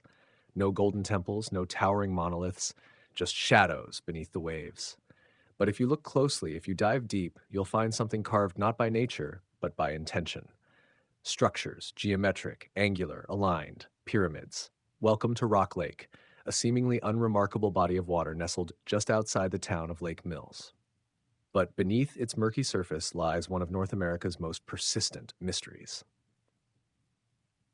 Since the mid-1800s, stories have circulated of submerged stone structures on the lake bed, rectangular platforms, stepped formations, and at least two large mound-like shapes rising up from the silt. Local fishermen spoke of black shapes beneath their boats. Early divers returned with tales of man-made walls. And aerial photographs taken in the 1930s during a drought that lowered the lake's water level revealed symmetrical shapes on the bottom. Dark, regular, too ordered to be chance. The legend was no longer local. It became archaeological heresy. Because if the Rock Lake pyramids are real, if they are indeed artificial, then they predate modern North American history. They belong to no known culture, and they change everything. In the 1980s and 1990s, scuba divers, sonar experts, and even archaeologists began exploring the lake with greater determination. Using side-scan sonar, researchers mapped at least 7 distinct stone structures submerged in the lake. The largest, called Site A, resembles a truncated pyramid, with a flat top and sides built from fitted stone blocks. Another formation appears rectangular, like a foundation or platform. Others form straight lines, walls, or processional paths. All of them rest dozens of feet below the water, buried in sediment, obscured by centuries of aquatic growth. But the symmetry is undeniable, and the implications are immense. Who built them? When? And why have they been largely ignored by mainstream archaeology?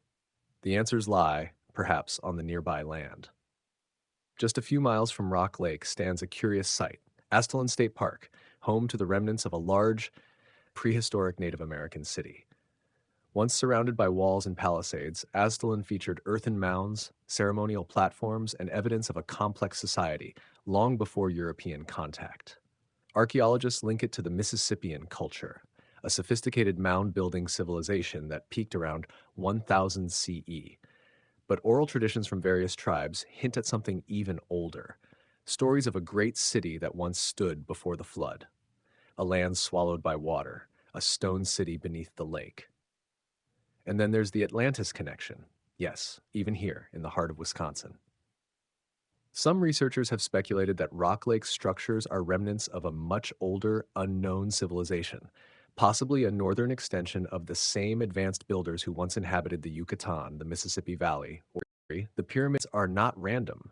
They are intentional monuments aligned to cardinal directions, astronomical events, or ley lines, a lost language of stone now underwater. But if so, where are the records? Where are the tools, the carvings, the bones? Here's where the mystery deepens.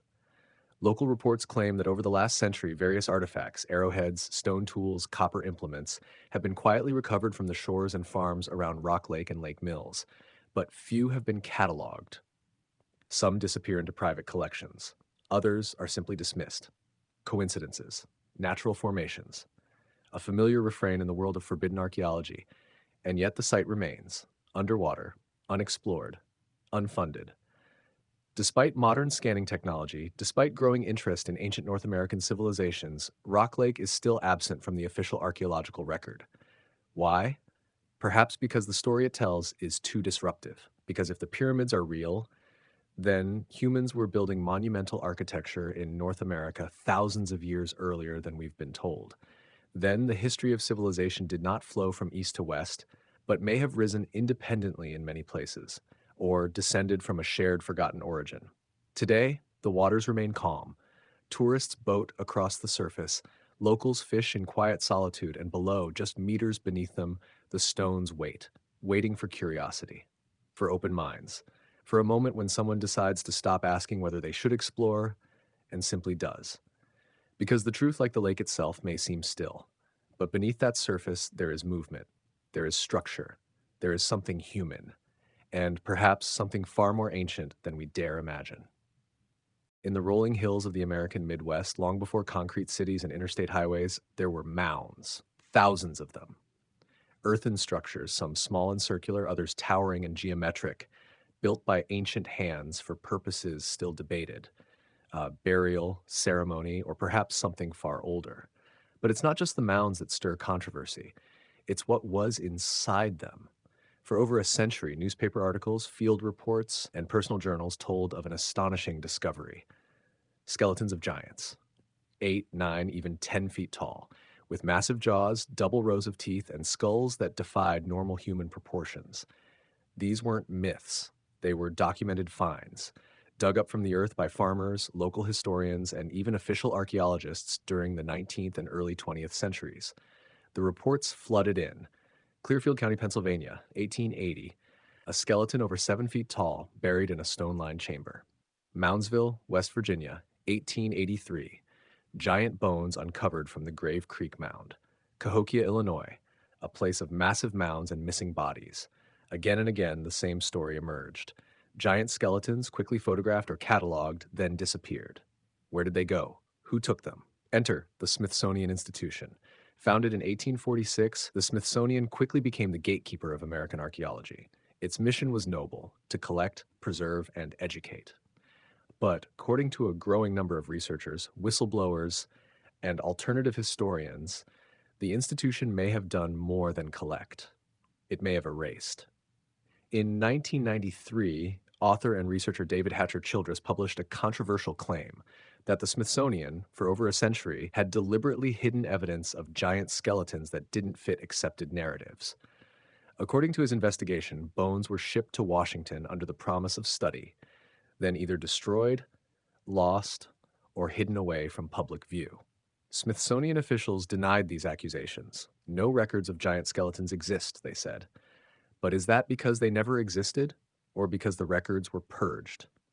In 2014, the satirical website World News Daily Report published a viral story claiming the Supreme Court forced the Smithsonian to admit to the destruction of giant bones in the early 1900s. The story was false, but it struck a nerve, because the real documentation in dusty archives and 19th century microfilm suggests something was indeed found, and then quietly forgotten. Consider the words of Dr. W.K. Moorhead, a leading archaeologist of his time, who excavated dozens of mounds across the Midwest. In a private letter, he wrote, "We have recovered skeletal remains from several mounds that do not conform to normal human dimensions. I advise discretion. Discretion. Not curiosity, not further study, just silence."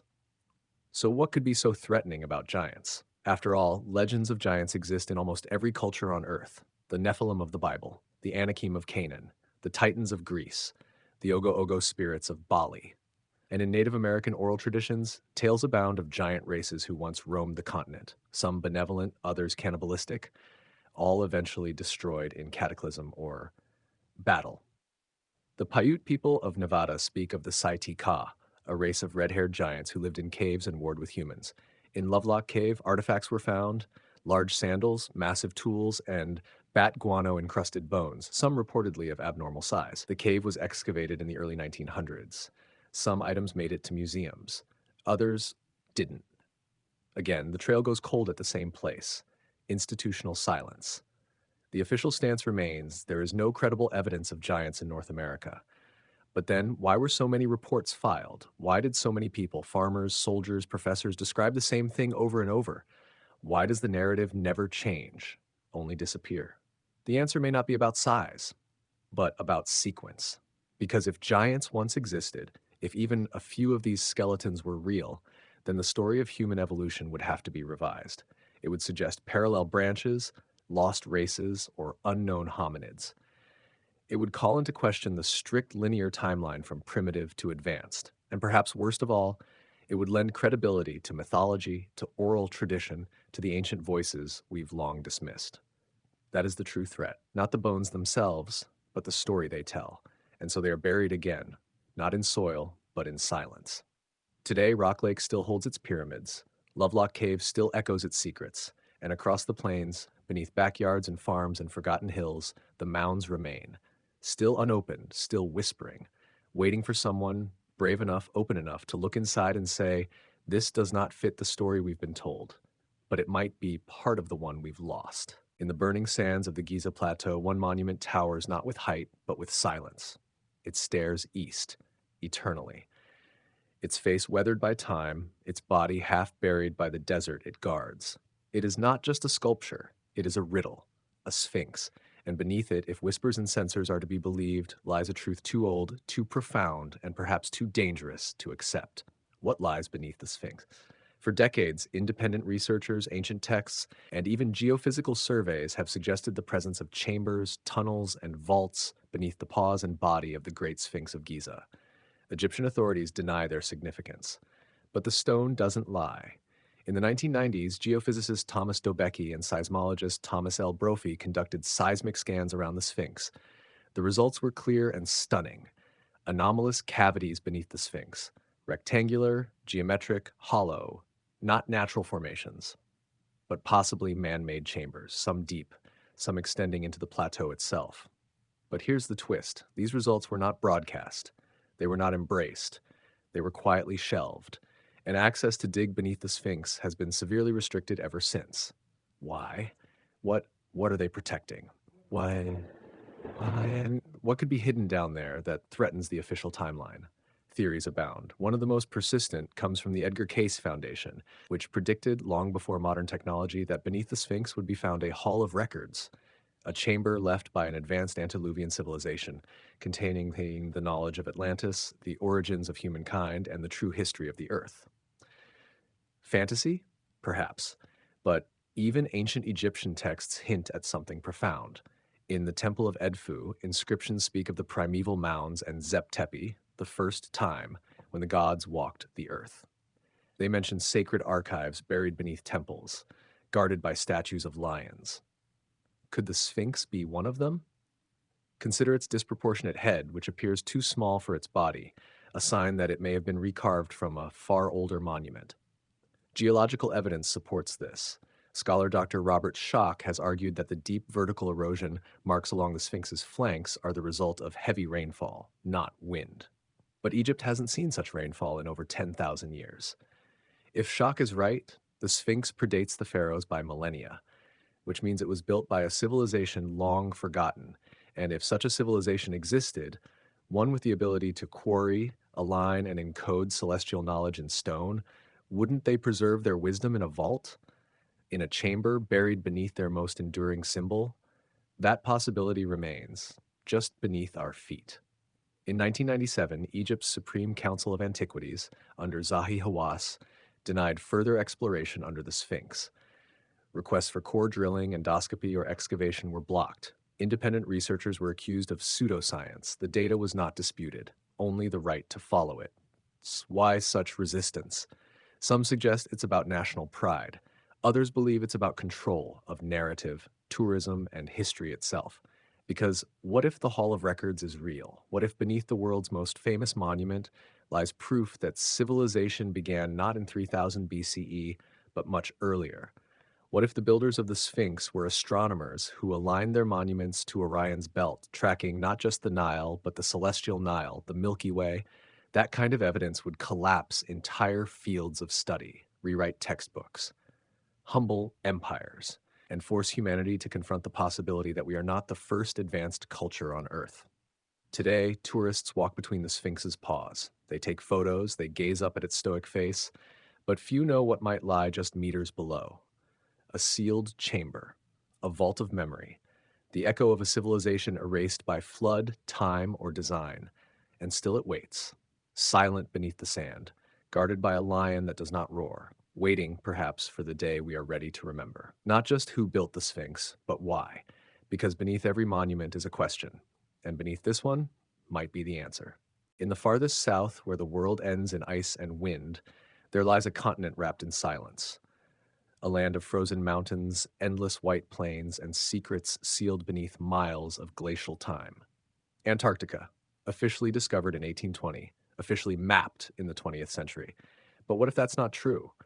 What if Antarctica was known long before satellites, before compasses, before even the sails of European exploration first braved the Southern Ocean? In 1929, a Turkish naval officer named Captain Halil Etham was cataloging old maps in the Topkapi Palace in Istanbul. Among the collection, he found one that would change the way we view both geography and history. It was a map created in 1513 by Ottoman Admiral Piri Reis, a brilliant cartographer and explorer. Hand-drawn on gazelle skin, the map was beautiful, intricate, and astonishing, because along with the expected coasts of Africa, South America, and Europe, there was something else. At the bottom edge of the map, drawn with striking accuracy, was the northern coast of a landmass unmistakably resembling Antarctica. Not the icy shoreline we see today, but a coastline free of ice, with rivers, with inlets, with topography that would not be confirmed until 1958, when seismic surveys conducted during the International Geophysical Year revealed the subglacial structure of Queen Maud Land, matching the outline drawn over 400 years earlier. How is that possible?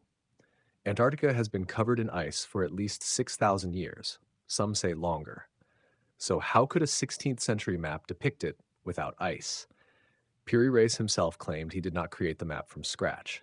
He compiled it from older source maps, some dating back to the time of Alexander the Great, and possibly beyond. Were these ancient maps drawn by a forgotten civilization? One that sailed the seas and recorded coastlines long before recorded history? Or were they based on knowledge passed down through secret schools of navigation? Knowledge that survived cataclysms and collapses, hidden in esoteric circles? The anomalies don't stop there. Other ancient maps like the Oranius Phineus map 1531 and the Buach map 1737 also depict Antarctic geography that wasn't verified until the 20th century, including inland mountain ranges, rivers, and even ice-free zones. The Buach map, in particular, shows Antarctica split into two landmasses, which wasn't confirmed until scientists studied the subglacial continental structure using modern radar. These cartographic echoes hint at something profound, that the Earth, as it once was known to someone. To some civilization with ships, observation, and mathematics. A civilization capable of mapping the world's most inaccessible continent long before it was hidden beneath ice. But if such a civilization existed, why don't we hear about it? Why is it not in the textbooks? Why does mainstream academia explain the maps as either misinterpretation or coincidence? Because acknowledging these maps as accurate would mean acknowledging that seafaring, map-making cultures existed before 4000 BCE, at a time when humans were, according to history, still primitive farmers and tribal herders. It would mean admitting that a global culture may have existed during the last ice age, and that it collapsed. Perhaps due to the very event that covered Antarctica in ice. A cataclysm, a pole shift, a sudden crust displacement. These aren't wild fantasies. Even scientists like Charles Hapgood, whose work was endorsed by Albert Einstein, proposed that the Earth's crust may have shifted thousands of years ago, dramatically changing the climate and geography of entire continents. In his theory, Antarctica may have once been much farther north, temperate, inhabitable, and home to a now lost culture. When the crust shifted, the land was cast into the polar circle, frozen beneath kilometers of ice. If so, the ancient maps could be snapshots of the Earth before the shift, preserved through time, copied and recopied by hands who never fully understood what they were drawing. And so the Piri Reis map becomes more than an anomaly. It becomes a survivor, a fragment of a larger picture we were never meant to see, and perhaps a warning. Because if Earth has changed so violently in the past, what's to stop it from doing so again?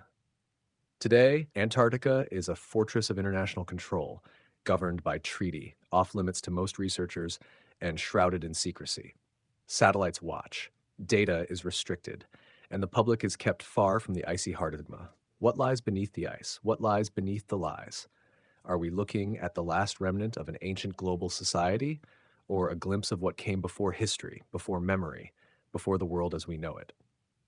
One thing is certain, the maps do not lie. And if they're real, then history as we know it is frozen in place, waiting to thaw.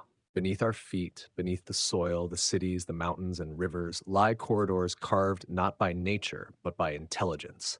They twist beneath continents, miles long, lined with stone, smooth, geometric, intentional, and no one knows who built them. These are the forgotten tunnels of the Americas, a web of subterranean passageways found from Patagonia to Pennsylvania. Many are sealed, many are unexplored, and some have already vanished, destroyed by construction, fear, or silence. But the stories remain, and they all begin the same way. Someone digs and finds a passage. In Ecuador, near the Andes, there's a place whispered about in hushed tones, Cueva de los Tallos, the Cave of the Oilbirds, a deep, labyrinthine system explored in 1976 by a team including Neil Armstrong, the first man on the moon. Why would a space hero lead an expedition into a remote South American cave?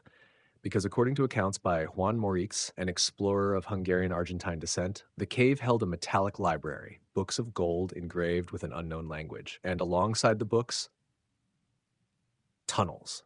endless tunnels, leading into darkness, beyond maps, beyond explanation. Local tribes speak of ancient beings who lived underground, who could move through the earth without leaving a trace. These weren't just legends. In Brazil, Peru, Bolivia, and northern Argentina, colonial missionaries wrote of similar tales of people entering tunnels in one region and emerging hundreds of miles away, of doorways and cliffs that led not into caves, but into constructed corridors, too straight, too smooth, too ancient to be tribal.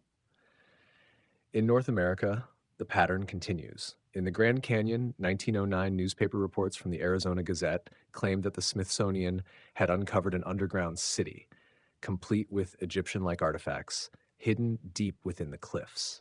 The story was never followed up. The Smithsonian denied all involvement, and the entrance disappeared.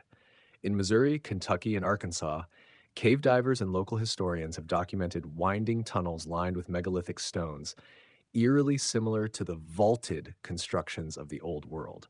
Even in California and New Mexico, there are whispers of entire networks below mountains and deserts, sealed by military orders or forbidden zones on federal land.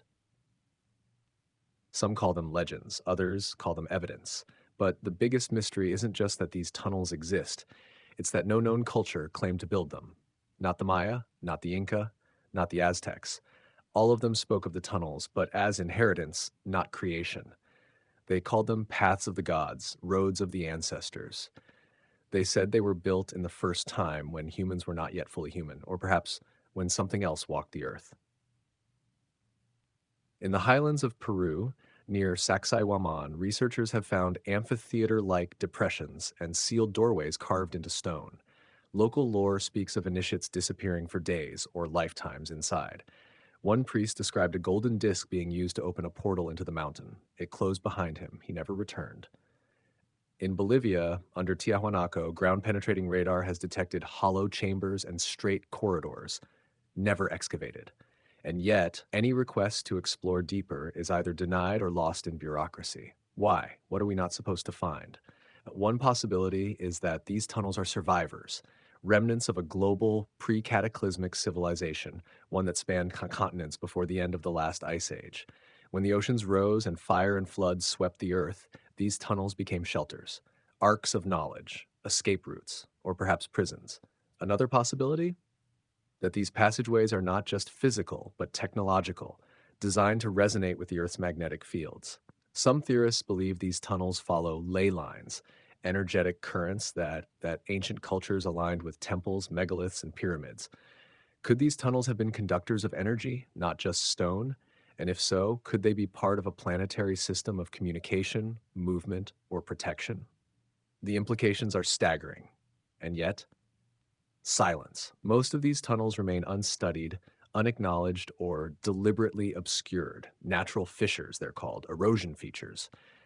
But to those who've stood at the edge of these black mouths, who've felt the unnatural geometry, the chill that doesn't come from wind, the sense that you're not the first to walk this path, it's not erosion, it's design. And design always has an architect. The question is not if these tunnels are real. The question is, why were they buried? What lies at their ends? And perhaps most haunting of all, are they empty? Or do they still hold echoes of the ancient, of the forgotten, of those who once walked beneath the earth and may yet return? The earth tells a story. Through layers of sediment, veins of quartz, fossilized leaves pressed between epochs, it speaks in stone. But sometimes the stone speaks a different language, not the slow, chaotic grammar of nature, but the precision of design, geometry in granite, symmetry in sandstone. And in the heart of West Virginia, buried beneath a hillside near the town of Jennings-Randolph Lake, lies one of the most perplexing of these voices. A massive, fractured boulder, its surface etched in perfect repeating grids, as though baked by gods in some celestial oven. Locals call it the Waffle Rock, a bizarre pattern of raised lines crossing at near-perfect right angles, forming square indentations with uncanny regularity. Geologists have attempted to explain it as natural jointing, a rare result of pressure, heat, and mineral contraction. But to those who stand before it, it doesn't look natural. It looks engineered. Like the fragment of an ancient wall or the bottom of a titanic machine, like the forgotten artifact of a civilization that no longer exists. And it's not alone. Across the world, impossible stones keep surfacing. each one asking questions science would rather not answer. In Costa Rica, hundreds of perfectly spherical stone balls dot the jungles and valleys, some weighing several tons, most nearly geometrically flawless. Carved from granodiorite, a rock harder than concrete, with no visible tool marks, no inscriptions, and no known purpose. Were they celestial models, giant navigation markers, or remnants of a culture whose craftsmanship and knowledge of balance defies the timeline? Mainstream archaeology attributes them to the pre-Columbian Decis culture, but admits the how and why remain a mystery. Some stones were moved miles from quarries without wheels, others were buried deep beneath layers of earth and untouched for centuries, until stumbled upon by bulldozers, often broken in the name of development.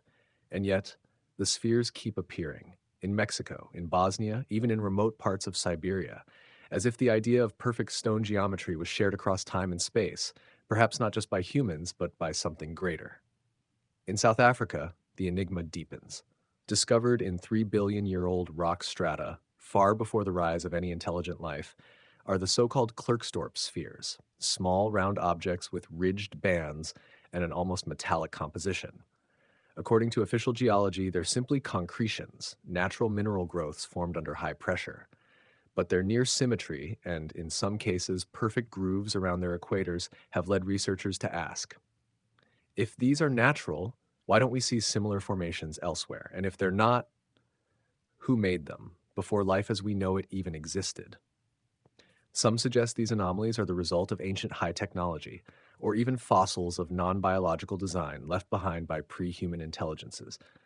Others speculate that resonance, vibration, and frequency may have played a role in shaping these forms, as ancient cultures worldwide used sound to levitate, cut, or alter stone.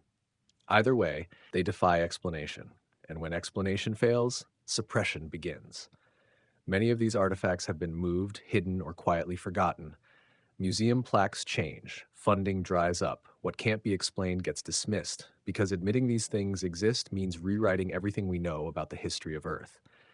A history in which nature is not the only sculptor, where stone may hold memory, and where the past isn't just older than we think, but impossibly ancient. Today, the Waffle Rock sits behind a chain-link fence, a curiosity with no official story. The Costa Rican spheres rest in gardens and parks, polished by rain and mystery, and deep in mines, caves, and riverbeds, the anomalous geometry of stone continues to whisper, not from textbooks, but from silence. The silence of questions we're not supposed to ask, the silence of stories buried under concrete and skepticism. But still, the stones endure, waiting, not to be worshipped. Not to be decoded, just to be seen. We began this journey in the shadows, in the silence between stones, in the empty chambers beneath temples, in the ancient dust that clings to the walls of time. And what we found were questions. Not the kind found in textbooks, but the kind that keep you awake at night. The kind that echo even after the screen goes dark. We've seen the impossible carved in stone, structures that modern machines struggle to replicate. We've heard of skeletons that shouldn't exist, artifacts that don't belong in the layers where they were found, scripts no one can read, yet appear across continents. We've traced the secrets of sacred geometry and stood beneath monuments aligned to the stars as if guided by hands from above. We've entered forbidden tunnels, held objects that mock the idea of linear progress, and uncovered stories buried not by nature but by choice. And now we must ask, why hide? Why suppress? Why erase? The answer may lie not in the past, but in the present, because to acknowledge these truths is to admit we do not understand our origins, to admit that our story is broken, fractured, written over by convenience, conquest, and control. It is to admit that we are not the pinnacle, but perhaps the echo of something greater, a remnant. And yet, the echoes remain, in myth, in ruin, in stone and starlight. And the deeper you look, the more you see that history is not a straight line. It is a spiral, rising and falling, lost and found, again and again. Civilizations rise, and so do their secrets, until the next wave comes, until the next forgetting. But perhaps not this time. Perhaps we are the generation that dares to remember, to question not only what happened, but why we weren't told. And in that questioning comes the spark, not of doubt, but of awakening. If you've made it this far, you already feel it. This isn't just about ancient ruins or dusty relics. It's about us. Who we are, where we come from, and what truths might still lie hidden beneath the next layer, behind the next wall, beneath your own feet. Uncharted Mysteries was never just a series, it was a map, a trail of clues for the curious, for those unafraid to go deeper, for those who understand that every great truth was once a heresy. So here we are, the end of the known and the beginning of something else.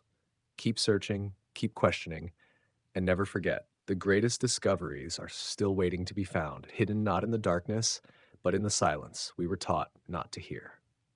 If this journey stirred something in you, a question, a memory, a hunger to know what lies beyond the surface, then you are not alone.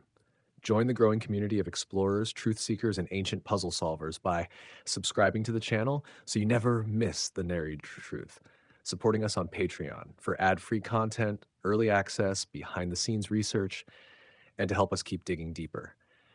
Commenting below, what discovery shook you most? What do you think they're hiding? Sharing this series because someone you know is ready to start questioning. The more we ask, the more the silence cracks. And in that silence, truth speaks.